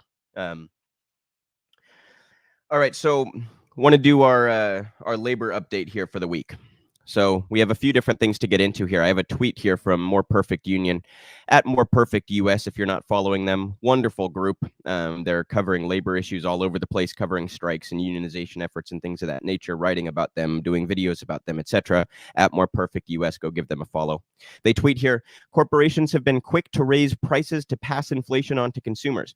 What happens if commodity prices drop? Will corporations pass the savings on to consumers? On yesterday's earnings call, the Coca-Cola CEO gave his answer, no. I'm sure that shocks most of you, right? The analyst asked, if commodity prices come down, would you roll back any of these price increases, or do you feel that, hey, there's no real elasticities, we're going to hold the line here? CEO James Quincy's response was quick. Price rollbacks are very unlikely. According to industry data, beverage prices are up 20% since 2019. During that same time, Coke's stock price increased by 28%. The company is now one of the 30 most valuable corporations in the world. We've talked a lot about how the rhetoric surrounding inflation is largely incoherent and incorrect. It's price gouging at its core, at least a lot of it. There was some supply chain disruption. There are some geopolitics involved. But on the by and large, most of the price increases that you have seen in your life are due to straight up price gouging and corporate market manipulation. Great job from More Perfect Union calling that out there. And quite frankly, appreciate the honesty there from Coke's CEO that this is them using the narratives about inflation to raise the price, a price which they never intend to lower, even when their costs go down. It's quite an open admission there. And of course, that doesn't get any attention from the media. The media will blame inflation on like tiny little stimulus packages for the public or tiny little raises in the lowest wages in the country, right? That's causing inflation. We must have more people suffering, but we don't need to take back all the money that we've given to giant corporations like Coca-Cola, right?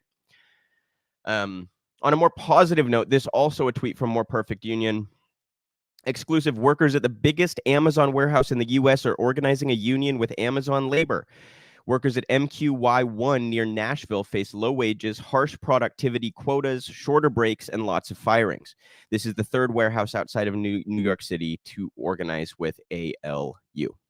Very positive news there. More Perfect Union, as always, all over these efforts. I think the Amazon one, I've talked about this before. I think it's of particular import just because they are I believe they are the #1 private employer in the country. They might still be a little bit behind Walmart, but either way, those are the 1 and 2. I remember reading a while ago that Amazon was on pace to pass Walmart in terms of number of employees. I'm not sure if that's happened yet, but the point is, those are the 2 biggest private employers in the country. And seeing one of them face a unionization effort just means a whole lot. It's very public. It's an industry that is cutting in, like Amazon is, and Walmart too. These are companies that try to intrude on whatever markets they possibly can. We're going to get to the story later on about how Amazon is trying to get involved in privatizing healthcare, and privatizing Medicare and monopolizing healthcare. They will intrude on any market they can, attempt to monopolize it, and continue to grow their business. And meanwhile, they screw over their millions of workers. So good to see Amazon facing this unionization push. Huge shout out to Christian Smalls, who has been at the forefront of a lot of these efforts and continues to support these movements all across the country. He's, of course, been one of the leaders there in New York, pushing for the successful Amazon unionization efforts. I don't know why I struggle so much with that word. Sometimes I say unionization and I'm like, am I drunk? Like that sound, unionization. I don't know why I'm struggling with that one so much. But anyway, huge shout out to Chris Smalls for leading the efforts there. And I stand in full solidarity with comrades all over the country in all different industries who are choosing to fight for a union and fight for, a situation where you get better compensation and better treatment at work. And one more happy story. This also More Perfect Union. They've been all over the Starbucks situation breaking. SB Workers United has just won its 200th union election. 8 months ago, there were 0 unionized Starbucks stores. This is a historic moment in American labor.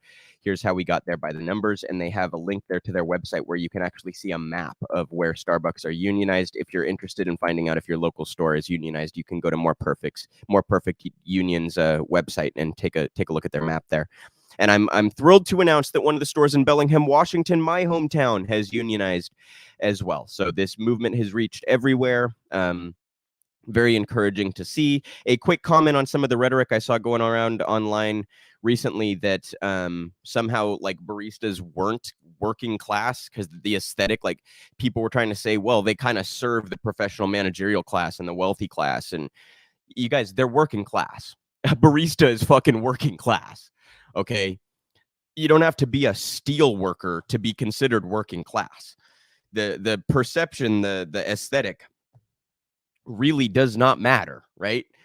Baristas are underpaid. Their compensation is not nearly good enough. They are mistreated, etc. Starbucks' response to the unionization efforts has been egregious. They have done all of the classic union busting and then some. They have spent millions of dollars on union busting law firms, and they have fired a number of workers illegally, to the point that even the NLRB, they've gotten the attention of even the gutted NLRB in terms of their conduct there. So Again, full solidarity, you guys, with workers at Amazon, workers at Starbucks, workers in any industry that are fighting back against the corporations and giant companies that have so enriched themselves throughout the pandemic and refused to pass those savings or earnings on to either their customers or their workers. I stand in full solidarity with all of these workers, and I encourage you to do the same if there are efforts going on close to you. Please do get involved. Please do support. There are often mutual aid organizations that are there to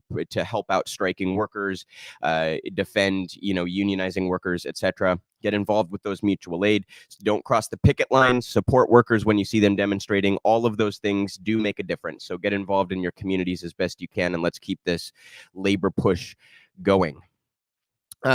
One horrific story to end the labor update this week. I'm sure a number of you also saw this, but again, I haven't been live in some time. So this in Reuters. It's by Joshua Schneier, Micah Rosenberg, and Christina Cook. Exclusive: Hyundai subsidiary has used child labor at Alabama factory. A subsidiary of Hyundai Motor Company has used child labor at a plant that supplies parts for the Korean car maker's assembly line in nearby Montgomery, Alabama, according to area police. The family of 3 underage workers and 8 former and current employees of the factory. Underage workers, in some cases as young as 12, have recently worked at a metal stamping plant operated by Smart Alabama LLC, these people said. Smart, listed by Hyundai in corporate filings as a majority-owned unit, supplies parts for some of the most popular cars and SUVs built by the automaker in Montgomery, its flagship U.S. assembly plant. In a statement sent after Reuters first published its findings on Friday, Hyundai said it does not tolerate illegal employment practices at any Hyundai entity.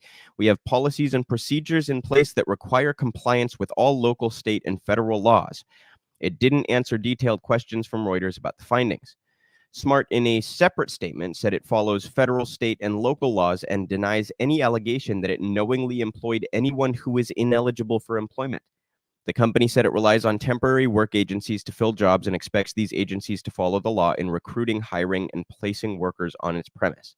So they're just passing the buck, even though they were all too happy to benefit from this, right? If they followed proper procedure to start with, then these people would not have been hired. They wouldn't have been able to prove that they were legal workers. So you notice, you guys, that these companies, like I just talked about Starbucks, if a worker is daring to try to organize or stand up for themselves, if a worker dares to strike or speak out against management or talk to their colleagues about organizing a union, they're fired immediately. They're snuffed out immediately. The company's all over that. No problem keeping tabs on that, right? Amazon, when they purchased Whole Foods, it came out that Whole Foods was using fucking heat sensors to make sure that employees weren't congregating too much on break because that might be union organizing. So they're all over that. They'll spend infinitely on technology to keep their employees from unionizing or organizing against them, keep their employees from thinking they can speak out or complain or have any say over their terms of employment. All over that, no problem monitoring that. But they didn't catch a handful. I think it was like 6 or something. I might have that number wrong. A number of minors working at one of their subsidiaries. So either they're, really good at one thing and really bad at the other, or there is an incentive built in where they do not care about the child labor, or they are outright accepting or facilitating this. But when it comes to workers fighting back against them, they're all over that. Won't allow that, snuff that out right away. It's just incredible, and it once again reveals the pitfalls of corporate culture and capitalism more broadly. Happy to engage in child labor, but cannot have workers that are standing up for themselves or have any dignity. This reminds me a little bit, you guys. It's kind of an off the cuff thing, but you guys remember, like, it drove me nuts when Nike came out in support of Colin Kaepernick. Now, in a vacuum, of course, Colin Kaepernick was right, and I stand with Colin Kaepernick and what he was protesting and all of it. But when Nike came out and tried to support him, obviously because they saw a financial gain to be had there, they were appealing to a social issue where they thought that they could commodify it, essentially. It's like, okay, who makes your sneakers, Nike? Is it like children who are working in sweatshops in Southeast Asia for starvation wages at best? And you claim you're on the side of this like human rights endeavor. You claim you're on the side of racial equality. So, that's the kind of conduct that corporations will engage in never matches their rhetoric on these issues. And it's hardly surprising that they've decided to try to pass the buck here on to a temp agency that was supplying some of their workers. That's under your umbrella, Hyundai. That's under your umbrella. If you are accepting 12 and 13-year-old workers from a temp agency, that's on you. That's on you. Why are you working with that temp agency? So anyway, that's the labor update for the week. A couple of positive stories there talking about the unionization efforts that are ongoing at Amazon and at Starbucks, and a couple of negative stories, obviously. Treatment of workers continues to be egregious, and the exploitation of children ongoing with Hyundai. We'll keep up on those stories if they develop further. We have a story here I kind of floated earlier. Amazon is trying to get involved in healthcare and joining the fight to sort of privatize Medicare and profiteer off of our healthcare system even further than these corporations already do. This is in The Lever. It's by Matthew Cunningham Cook. Amazon joins the Medicare privatization spree. The retail behemoth has acquired One Medical, which is the Medicare privatization business, the Medicare privatization business. Amazon, the $1.25 trillion company founded and led by Washington Post owner Jeff Bezos, I love how they frame that. That's just wonderful, has announced that it is acquiring One Medical, a private equity-backed primary care provider that generates over half of its revenue from Medicare.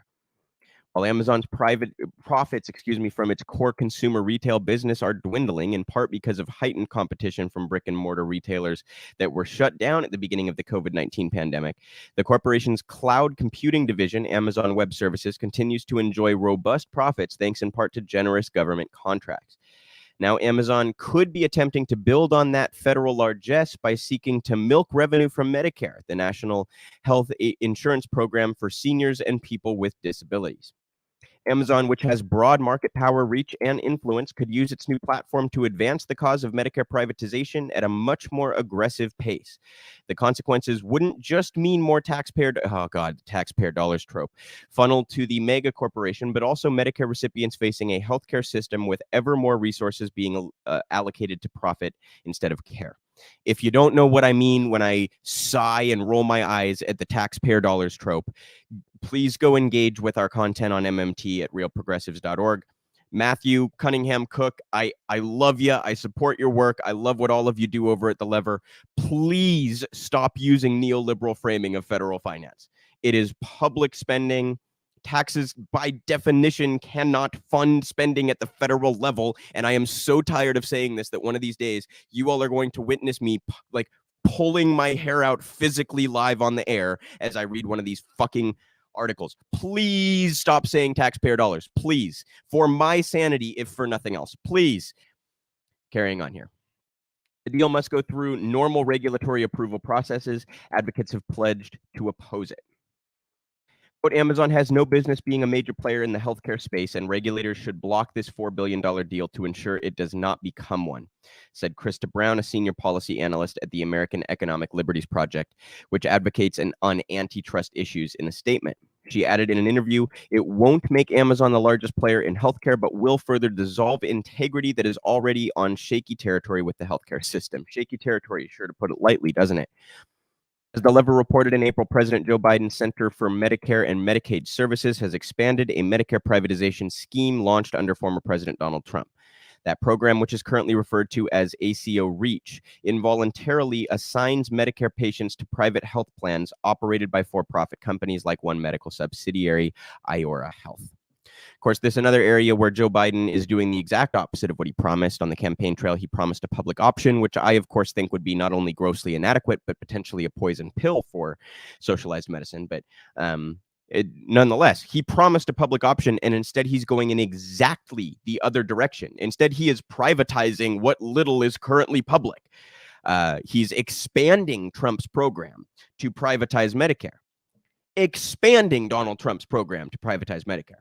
So the next time Democrats tell you, well, you got to vote blue or you get Donald Trump. Well, last time that we voted blue, we got, on some of these issues anyway, we got Trump on steroids. Unbelievable.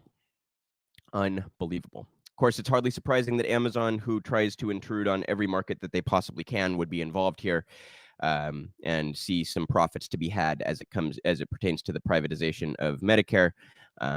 And, this is one of the things that corporations love about Joe Biden, is that he will go along with these privatization schemes. He has pushed them his entire career. And the modern Democratic Party, ever since the pivot that was sort of finalized by Bill Clinton to neoliberalism, to Reaganism, the party has largely supported these kinds of schemes ever since then as well. So Amazon trying to get into another industry, and what they do when they get in is they try to monopolize it. So they try to take as much of it as possible, as though their record profits are not good enough. Of course, they did mention in that article that that there's been a downturn in Amazon's profits coming out of the pandemic. For a while, Amazon, of course, benefited from the pandemic because people weren't leaving their houses as much, and so they were buying things from companies that could deliver them. That's basically Amazon's whole shtick, right? So now they are continuing to make money on the software side, the tech side, and building cloud infrastructure for U.S. government agencies and things like that. And also attempting to get into other industries like healthcare. We cannot let them take over all of our industry, you guys. It's bad enough as it is.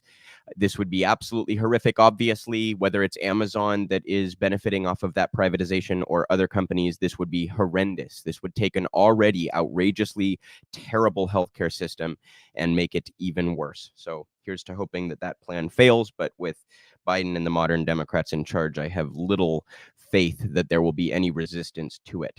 In fact, it's being driven by those very actors. So one can hope that there will be something that gets in the way of that. But as it stands right now, it sure looks like Amazon is going to play a very large role in our healthcare system going forward. So we have a story here about, speaking of privatization of medical stuff, it appears that a lot of Alzheimer's and depression research over previous decades have been rooted in studies that were essentially fraudulent and attempts to profiteer from the private sector. This is in science.org. Lots on a field. A neuroscience image sleuth finds signs of fabrication in scores of Alzheimer's articles threatening a reigning theory of the disease. This is by Charles Pillar. In August 2021, Matthew Schrag, a neuroscientist and physician at Vanderbilt University, got a call that would plunge him into a maelstrom of possible scientific misconduct. A colleague wanted to connect him with an attorney investigating an experimental drug for Alzheimer's disease called simufulum. The drug's developer, Cassava Sciences, claimed it improved cognition, partly by repairing a protein that can block sticky brain deposits of the protein amyloid beta, a hallmark of Alzheimer's. The attorney's clients, two prominent neuroscientists who are also short sellers who profit if the company's stock falls, believed some research related to simufulum, however the fuck you say that, may have been fraudulent, according to a petition later filed on their behalf with the U.S. Food and Drug Administration.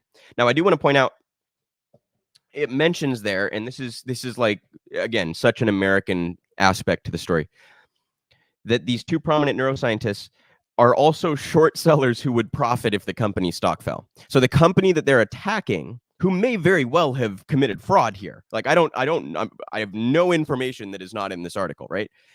But everybody here has a financial incentive for the side that they're taking. And I think that is such a strong indictment and condemnation of our healthcare system. That you constantly have to wonder about some of these sources. Like, well, you have your own financial incentive, right? This is why we just need to separate healthcare from profit entirely, so that we don't have to wonder about these things, and the incentive structure can be set up so that it is in the public good instead of in the interest of the bank accounts of a few wealthy individuals who are shareholders and executives at these fucking companies.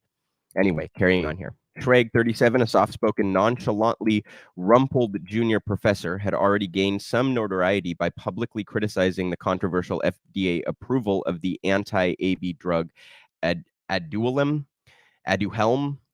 His own research also contradicted some of Cassava's claims. He feared volunteers in ongoing simufulum trials faced risks of side effects with no chance to benefit. He applied his technical and medical knowledge to interrogate published images about the drug and its underlying science, for which the attorney paid him $18,000. He identified apparently altered or duplicated images in dozens of journal articles. The attorney reported many of the discoveries in the FDA petition, and Schrage sent all of them to the National Institutes of Health, which had investigated tens of millions of dollars in the work. Cassava denies any misconduct, but Schrage's sleuthing drew him into a different episode of possible misconduct, leading to findings that threaten one of the most cited Alzheimer's studies of this century and numerous related experiments. First author of that influential study, published in Nature in 2006, was an ascending neuroscientist, Sylvain Lesne, apologies if I butchered the name, of the University of Minnesota, Twin Cities. His work underpins a key element of the dominant yet controversial amyloid hypothesis of Alzheimer's, which holds that AB clumps, I'm sure I'm mispronouncing whatever that scientific sign is supposed to be, but I'm just going to call it AB, so bear with me, known as plaques in brain tissue, are a primary cause of the devastating illness which afflicts tens of millions globally. In what looked like a smoking gun for the theory and a lead to possible therapies, Lesne and his colleagues discovered an AB subtype and seemed to prove it caused dementia in rats. If Schrage's doubts are correct, Lesne's findings were an elaborate mirage. Schrage, who had not publicly revealed his role as a whistleblower until this article, avoids the word fraud in his critiques of Lesne's work and the cassava-related studies, and does not claim to have proved misconduct. That would require access to original, complete, unpublished images, and in some cases, raw numerical data. Quote, I focus on what we can see in the published images and describe them as red flags, not final conclusions, he says. The data should speak for itself. 6-month investigation by science provided strong support for Schrage's suspicions and raised questions about Lesne's research. A leading independent image analyst and several top Alzheimer's researchers, including George Perry of the University of Texas, San Antonio, and John Forsyth of the University of California, San Francisco, reviewed most of Schrage's findings at Science's request. They concurred with his overall conclusions, which cast doubt on hundreds of images, including more than 70 in Lesne's papers. Some look like shockingly blatant examples of image tampering, says Donna Wilcock, an Alzheimer's expert at the University of Kentucky. The authors appeared to have composed figures by piecing together parts of photos from different experiments, says Elizabeth Bick, a molecular biologist and well-known forensic image consultant. The obtained experimental results might not have been the desired results, and that data might have been changed to better fit a hypothesis.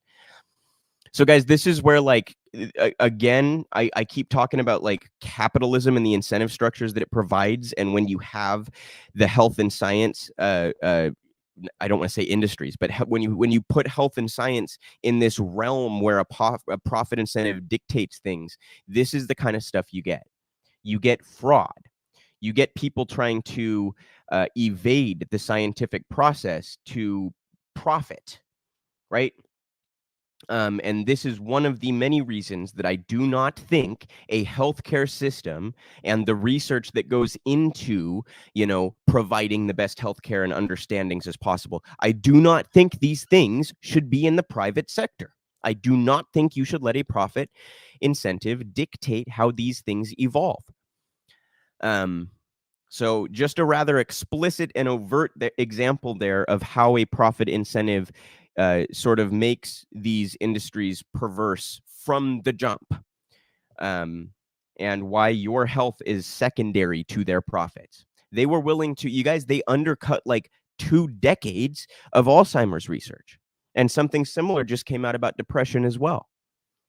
So when even the research that goes into the pharmaceuticals and the medical technology and medical understandings is invaded by this incentive to make fucking money, this is the result that you get. You get fraud, intentional fraud. I think it sounds very intentional. That last quote there where she said, looks a lot like altered images, piecing together images that don't go together to present a result that more nicely fits your hypothesis. And I no one's claiming this, but would anyone be surprised if there was also then connections made between these research facilities or companies and those who get to profit off of the drugs, big pharma, etc.? I mean, it's just the whole system is corrupt to its core, and we must dismantle the entire structure if we ever hope to have a healthcare system and a scientific community that is rid of this perverse incentive structure. Wanted to talk a little bit about monkeypox, you guys, coming out of one pandemic, and it appears we have another deadly and contagious virus upon us again. And I just want to note, while I haven't had a chance to really dive in and research this thoroughly, I was seeing quite a bit of commentary about how this has been an issue in Africa for years, and we have refused to address it or provide resources to them or take it seriously at all. Which is egregious for a couple of reasons. First of all, it displays an out and out racist mentality about how we value people around the world. It also displays an incredible, like, almost childlike feeling of invincibility, right? We know when a disease pops up somewhere, if it's contagious, it's going to end up everywhere. So this is kind of like how we, to this day, have refused to pass the TRIPS waiver and provide vaccines for COVID to impoverished countries around the world. It displays both that we could care less about those countries, which is racist and classist and a result of our imperialist mentality about the world. And it's also an indication of how ignorant we are when it comes to public health issues, as though COVID or monkeypox is not going to spread to us. Well, guess what? We've just found out that it has spread to us, right? In the little bit of research I was able to do, it currently appears to have a 3 to 6% fatality rate. That is quite high, you guys. If we're talking about something that is very contagious, that is higher than COVID's fatality rate, certainly. So if it's anywhere near as contagious as COVID, this could be absolutely devastating. We could see millions of deaths in the United States. And what have we done? Nothing. Nothing. In fact, Health and Human Services Secretary Javier Becerra came out not that long ago, just a handful of days ago, and basically said, well, we're not going to start preparing for it until we see it here. So in other words, you're not going to prepare for it right after, you guys, like right after COVID, while we're still dealing with COVID. I know a lot of people want to pretend it's over. It is not. I mean, it's the extent of this ignorance. And like I said, this childlike feeling of immortality or invincibility. You cannot make this up. But what it really comes down to, that's not the kid, that might be the overall attitude. The reason that Javier Becerra and other public officials are so reticent to do anything is because they flatly prioritize the interests of the business community above the well-being of our society. So they refuse to act on these issues because it might cut into the profits of some of these massive corporations. Again, we're right back to what I keep coming back to story after story, the perverse incentive structure of capitalism. Anyway, this is in Politico. Biden administration expected to soon declare monkeypox a health emergency. The people with knowledge of the matter said the declaration is expected as soon as the end of the week. That's what people were asking HHS Secretary Javier Becerra to do. They were like, you can declare it an emergency and you'll have all the data that you need. And he's like, well, I'm just going to wait for the data. And they're like, but you can. I mean, it's like pulling fucking teeth with these people. Seriously. This is by Aaron Banco and Adam Cankren. The Biden administration is expected to declare monkeypox a public health emergency in the coming days, according to two people with knowledge of the matter.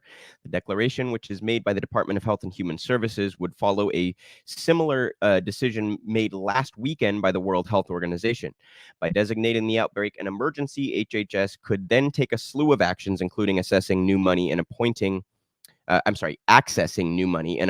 new personnel, according to the law that dictates how and when the federal government can declare such an emergency.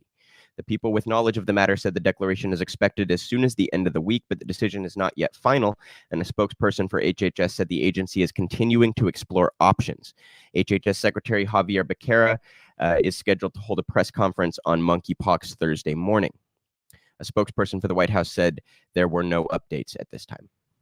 So we have another one, you guys, and we're once again choosing to ignore it and not take action. You know, what do you say? Really ridiculous stuff. So we once again will prioritize the desires of capitalists over the well-being of our society. We will once again happily sacrifice impoverished countries around the world and the entire continent of Africa, and instead wait until it is already here. And I've seen thousands of cases already being reported in the United States. So do that 3 to 6% fatality rate on those thousands of cases, and you can see we are already losing a lot of people. So please, you guys, I know, I really sincerely do, believe me, I know, like at my job, I am exposed to a lot of people, so I wear a mask at my job. Do you think I want to work with this hot thing stuck to my face all day? No, I don't. No one enjoys wearing a mask. No one enjoys taking these precautions. No one enjoys missing out on social events or outings that you would otherwise be able to do that you enjoy. No one wants this. But again, to use that analogy that I used during the climate discussion, you don't just say, I'm going to sit and play at the beach because I don't like that tsunami. You don't get to just say, I'm tired of it, I'm fatigued, as we all are, and then use that to justify contributing to a public health crisis. So I implore you all to please take this seriously, as tiresome as it is. This appears to be another devastating illness and virus that is going to spread all over the place. And again, you guys, just please take it seriously. Don't be the selfish, petulant type that's like, I don't like that, so I'm going to contribute to the spread that's going to kill people. Most people with that mentality are young and healthy, and you are very unlikely to be the one that is victimized by it. Although from what I've heard about monkeypox, it's like a week or two of misery. But if you're young and healthy, you probably are going to survive it, right? At least that's the case with COVID. I guess I should wait on saying that until we have more data on monkeypox. But the point is, the people at the least risk will often be the most crass about it, and the least willing to contribute to the solution or contribute to stopping the spread or mitigating the harm. So I urge my audience, please take COVID and monkeypox seriously. I understand it's tiring, you guys. Sometimes shit in life just sucks. Sometimes it sucks. Like if you happen to live during the Black Plague, that fucking sucks. We happen to live during COVID. COVID fucking sucks. Monkeypox sucks. But don't be the child that just says, I don't like that, so I'm not going to participate in trying to mitigate it. Don't be that person, okay?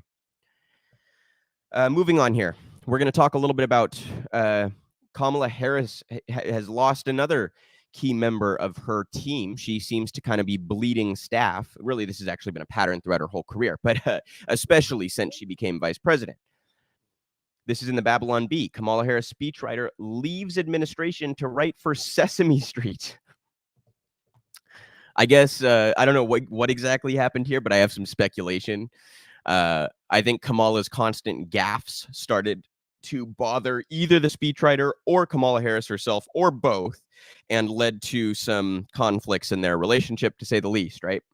Because I'm sure the speechwriter, as much as I'm sure they were writing a whole bunch of cliches and platitudes and substanceless nonsense because they were hired by Kamala Harris, whoever the speechwriter was, while I'm sure they weren't exactly being substantive in their suggestions, while I'm sure they were playing the political PR game and all of that, I also can assure you that they are not responsible for most of the embarrassing examples that we've seen from Kamala Harris. A speechwriter can only do so much.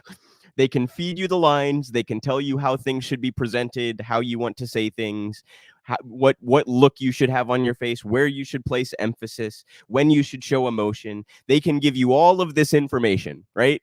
That's based on your strategy. But when you put someone with as little political talent as Kamala Harris out there, the results are really not that speechwriter's fault, right? It's a bit like manager of a baseball team can write out the lineup that is the best lineup that team can put out there. And if everyone has a terrible day, not really the manager's fault, right? That's kind of how I look at this. I think Kamala has demonstrated to the world what a horrendously unskilled politician she is. And I really just mean that as literally as I'm saying it, you guys. It's got nothing. Take policy out of it. Take your own personal opinions of Kamala out of it. When she opens her mouth, she embarrasses herself, and less people support her the more and more she's in the public. That is the definition of, that's an objective take on what a bad politician is, and that's what Kamala Harris is. So I feel like that must have caused some contention between she and her speechwriter, and eventually, as a lot of Kamala's staff seem to, I think that speechwriter finally got tired of it and said, fuck this, I'll go write for Sesame Street. Sounds a whole lot less stressful, right? Anyway, just kind of a funny story there. The Democrats thought that Harris would be their next shoo-in for president should Biden decide not to run, or even if he does and wins, they thought that Harris would be the shoo-in following Biden's term whenever it does end. And I think that was a laughable notion at the time to us on the left, who actually seemed to pay more attention during the primary than any of these Democratic strategists did.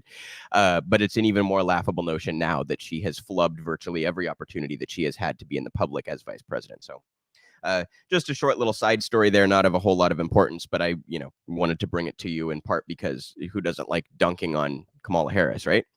Anyway, so we have a story about Nancy Pelosi here, another one that I'm sure a number of you have followed at least somewhat closely. Pelosi obviously engaged quite heavily in insider trading, and her husband is a big wig on Wall Street, and they obviously benefit from the inside knowledge that Pelosi has pertaining to bills going through the House. This is in The Hill. It's by Caroline Vackel. Pelosi's husband sells off up to $5 million worth of chipmaker stock ahead of semiconductor bill vote. So he kind of took a bath on this because the public pushed back when they bought this stock. He actually bought a bunch of options, but we'll get into the details here. House Speaker Nancy Pelosi's husband sold up to $5 million worth of shares of chipmaker Nvidia, I don't know if I'm pronouncing that right, as the House prepares to vote on a bill focusing on the domestic chip manufacturing industry.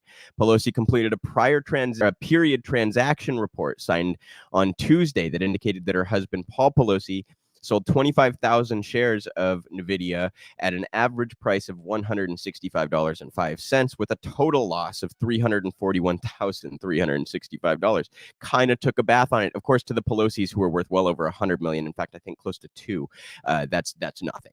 That's nothing. When you're worth, how many figures is that? 3, 6, 9 figures. A few $100,000 is pocket change.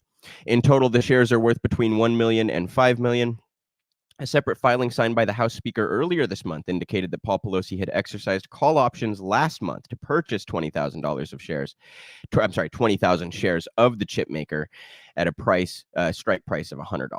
So he did kind of take a bath on this, but I think that's because of the public outcry. Like, I think he is responding to. In fact, they say here later. Let me bring this back up and show you guys. This is from a Pelosi spokesperson. Quote, as always, he does not discuss these matters with the speaker. Of course, right? Of course. Does anyone at home think that's true? Anybody? One single one of you? Anyone think that's true? Put it in the chat. Do you believe that? Do you think they don't talk about business? I mean, come on. The fact that he thinks we're all stupid and naive enough, or they, whoever this is, think that we're all stupid and naive and ignorant enough to believe that is an insult. Flat out insulting to the general public that he would even try to get away with saying that. Anyway, quote, as always, he does not discuss these matters with the speaker until trades have been made and required disclosures must be prepared and filed. Mr. Pelosi decided to sell the shares at a loss rather than allow the misinformation in the press regarding this trade to continue. Misinformation, huh? Misinformation. It's really just more of an obvious extrapolation of the facts, right? I mean, my God, the Pelosi's were not this wealthy when Nancy entered Congress. They've always had money, but not 100 millionaire money. I wonder how they got so rich. I'm sure it's legitimate. I'm sure they never talk business, you guys. No insider trading to see here, right? Apparently, the bill to try to limit stock trading by members of Congress and their immediate families is going to be voted on at some point this fall. We'll see if that actually would apply to Paul Pelosi or if it would only apply to Nancy. We'll see what those details look like and how the vote goes and things like that as that continues to present itself. But just a fascinating, hilarious story there, you guys. Pelosi, I mean, it's like really, they think we are all that stupid, you guys. They really do. They think we're all that stupid. They don't talk about business. I mean, come on. You know, if you believe that, as I often say, I have many bridges in Brooklyn to sell you. I really do. Want to talk a little bit here about a very amusing campaign going on in Pennsylvania between Lieutenant Governor John Fetterman and heart surgeon Mehmet Oz, who, as many of you I'm sure are aware, is from New Jersey and is a snake oil salesman and a complete and total fraud who has flip-flopped on any issue that he has to appeal to the Republican base. And is running quite possibly the most humiliating campaign I have ever seen in my life. And just for some context, I was paying attention to Hillary's campaign in 2016. This might even be more humiliating, quite a bar to surpass there. Congratulations to Mehmet Oz. So we have a few things to get into. First, I just want to show you guys the state of the race here. This is from Politics PA. Fetterman and Shapiro hold commanding lead. Shapiro running for governor. He's the Democratic president running for governor. Here's the Fetterman data, though, as you can see there. Number of different polling organizations, Suffolk, AARP, Signal, and Blueprint, all finding Fetterman with a commanding lead. And if you look at those dates, the first three were in June, throughout June. They had a range of Fetterman by 4.5 to Fetterman by 8.5. And the most recent poll by Blueprint spanning July 19th through 29. So about a month after those other three polls, you can see the direction that this race is headed. Fetterman by 9.3, averages out to Fetterman by 7. That's pretty remarkable for a state that's supposed to be a swing state and that voted for Donald Trump in 2016. You know, to see that much of a swing is really something else. And I think it tells you two things. First of all, Fetterman's far from a perfect candidate. Just to be really clear, you guys, I do have my concerns about John Fetterman, most notably on Israel. I'm hopeful that he is playing politics and simply trying to keep the Israeli lobby from getting involved in you know, opposing him. But I am very discouraged by his positions on Israel. I think that is, at best, a strategic mistake by John Fetterman, and at worst, an outrageous policy position that he has taken. So I do have my concerns about Fetterman. I am not trying to say he's perfect, but the style of campaign that he is running compared to the Democrats, I think demonstrates a lot of what progressives have said to be true. He is running on a working class platform. He is unabashedly progressive on a lot of issues, and he's not afraid to play that up. I think that this sort of dispels with a lot of the notions that the establishment would have you believe about progressive messaging. And on the other hand, the other reason that this race looks like it's such a blowout is because, as I mentioned earlier, Mehmet Oz is one of the worst politicians I've ever seen, who is running one of the most embarrassing campaigns that I have ever seen.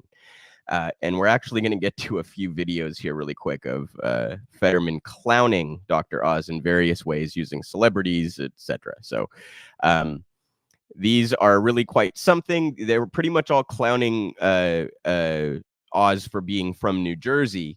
But and I also want to be clear, you guys, before I show you guys this, I would not support this kind of campaigning if it was a campaign that was devoid of substance. But Fetterman has talked about working class issues a lot. He has endorsed Medicare for all. He has endorsed tuition-free college, right? He has endorsed a lot of the progressive platform and talks about it regularly. So this is not like turning to celebrities to the detriment of policy or substance. He's doing both. And I just wanted to clarify that before I show you these videos, because I think it's really important. If you're going to do this kind of new age internet style campaign, it needs to be backed by the policy. You can't just do the celebrity appeal and the ratioing you on retweets and stuff like that. It needs to be both. So I just wanted to clear that up. I'm going to show you some of the funny stuff that he's been doing here, but I'm only showing you this because I think there is some substance behind his campaign as well, despite some of my concerns. So we're going to start here with a video of him that Fetterman just put out the other day about how Dr. Oz is from New Jersey, and then we're going to get to a couple of celebrity clips that are rather hilarious. I mean to mention that I live in New Jersey. I got a message from a viewer, Sandra, in Paramus, New Jersey, not far from where I live. I live in New Jersey. I'm from New Jersey. In New Jersey, where I live, for example. We purposely wanted to live in a place where we could get to New York City, but we didn't want to be in New York City. That place is a Mediterranean-inspired mansion tucked away in a quiet corner of New Jersey.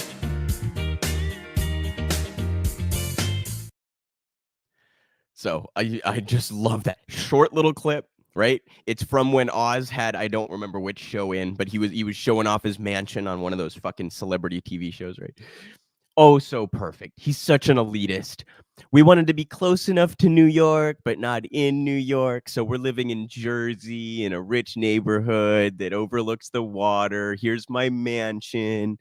I mean, and Oz is trying to run as a populist. He's trying to call Fetterman a fake populist. I mean, it's just the perfect line of attack against a candidate that's trying to do that. So that was a wonderful clip. Now we have a couple. Fetterman turned to two New Jersey celebrities to do clips about how Dr. Oz is from New Jersey. And I thought this was all rather creative as well. We're going to start with Snooki from Jersey Shore, of course. She put this message out on behalf of Fetterman's campaign to Mehmet Oz.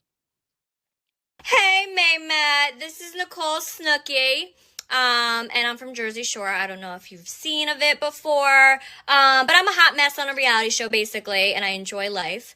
But I heard that you moved from New Jersey to Pennsylvania to look for a new job, and personally, I don't know why anyone would want to leave Jersey, because it's like the best place ever, and we're all hot messes. But I want to say best of luck to you. I know you're away from home and you're in a new place, but Jersey will not forget you. I just want to let you know I will not forget you. And don't worry, because you'll be back home in Jersey soon. This is only temporary. So good luck. You got this, and Jersey loves you. Mwah. It's just brilliant campaigning, you guys. It's brilliant campaigning. It's attacking him with a message of encouragement. I mean, it's like, listen, again, I would not be hyping this up or touting this if I thought it was a substanceless campaign, like most campaigns are. But the fact that he's backing this stuff with the policy and he's engaging in this kind of new age internet style campaign, it's really, really brilliant. And if any of you have been paying attention on Twitter, one of the few entertaining things I have been able to engage with recently is watching Mehmet Oz get ratioed every time he tries to attack Fetterman, and Fetterman will have some quick quip of a response. And I mean, it is very, very strategic campaigning and very entertaining at the same time. And it has buried Mehmet Oz in this race, and that looks like it's going to hold by 7 points or whatever. And then we also have Stevie Van Zandt, famous guitarist and actor. To be totally honest with you, I had to look it up, but he was in The Sopranos and famous guitarist. He also is from Jersey, and he also did a message for Oz on behalf of the Fetterman campaign. We'll watch this quick clip and then come back and discuss. Oh, Dr. Oz, Stevie VZ here. What are you doing in Pennsylvania? Everybody knows you live in New Jersey and you're just using your in-laws' address over there. And you do not want to mess around with John Fetterman. Trust me, he's a little out of your league.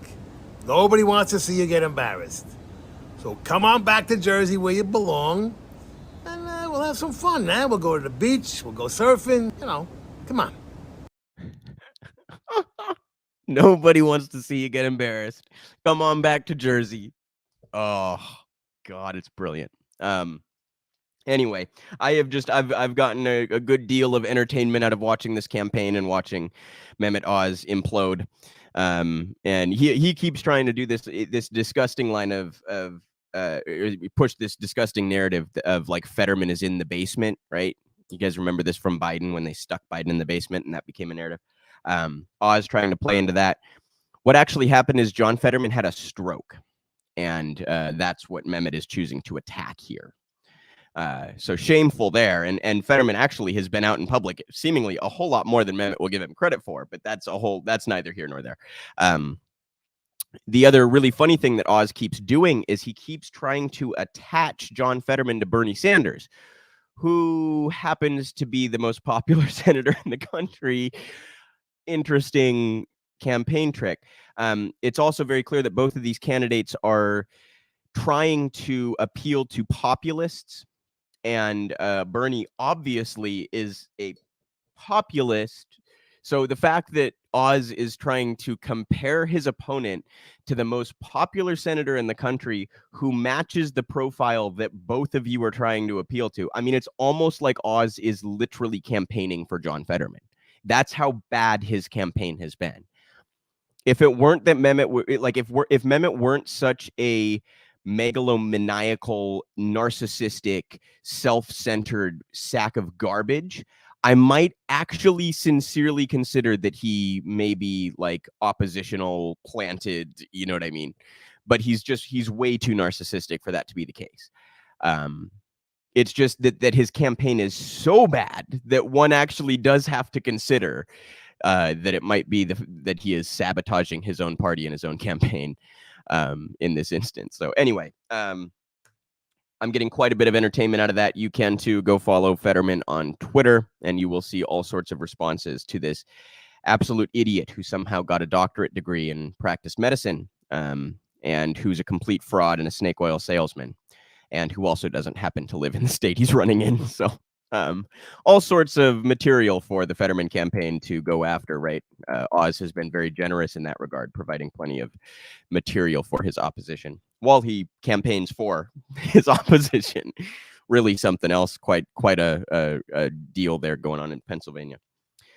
And I wanted to close here with a Matt Groening comic that got posted on Twitter the other day and that I thought was just really good. Bring this up full screen for you guys. Actually, I want to give credit here to whoever tweeted this out. It's at Monuclear Bomb on Twitter. They said, thinking about this Matt Groening comic a lot. It says, Life in Hell, Wisdom of the Ages, 1960s. We had to destroy the village in order to save it. And you can see the look on this guy's face that doesn't change the whole time. 1970s.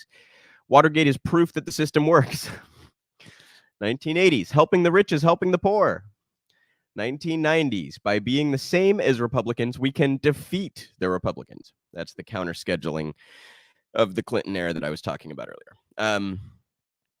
This is like an Orwellian nightmare come to life, and it is a representation of how the Orwellian messaging has evolved over the decades. So I thought that was a really brilliant comic, and wanted to close the show on that since I think it is so relevant to so many of the issues that we cover here regularly. Once again, you guys, I want to promote the March for Medicare for All. If you have not yet gotten involved or are not familiar with what they do, go to m4all.org. That is the number 4, m4all.org. You can contribute there. You can learn more about them there. You can get involved there. You can find out about their actions there.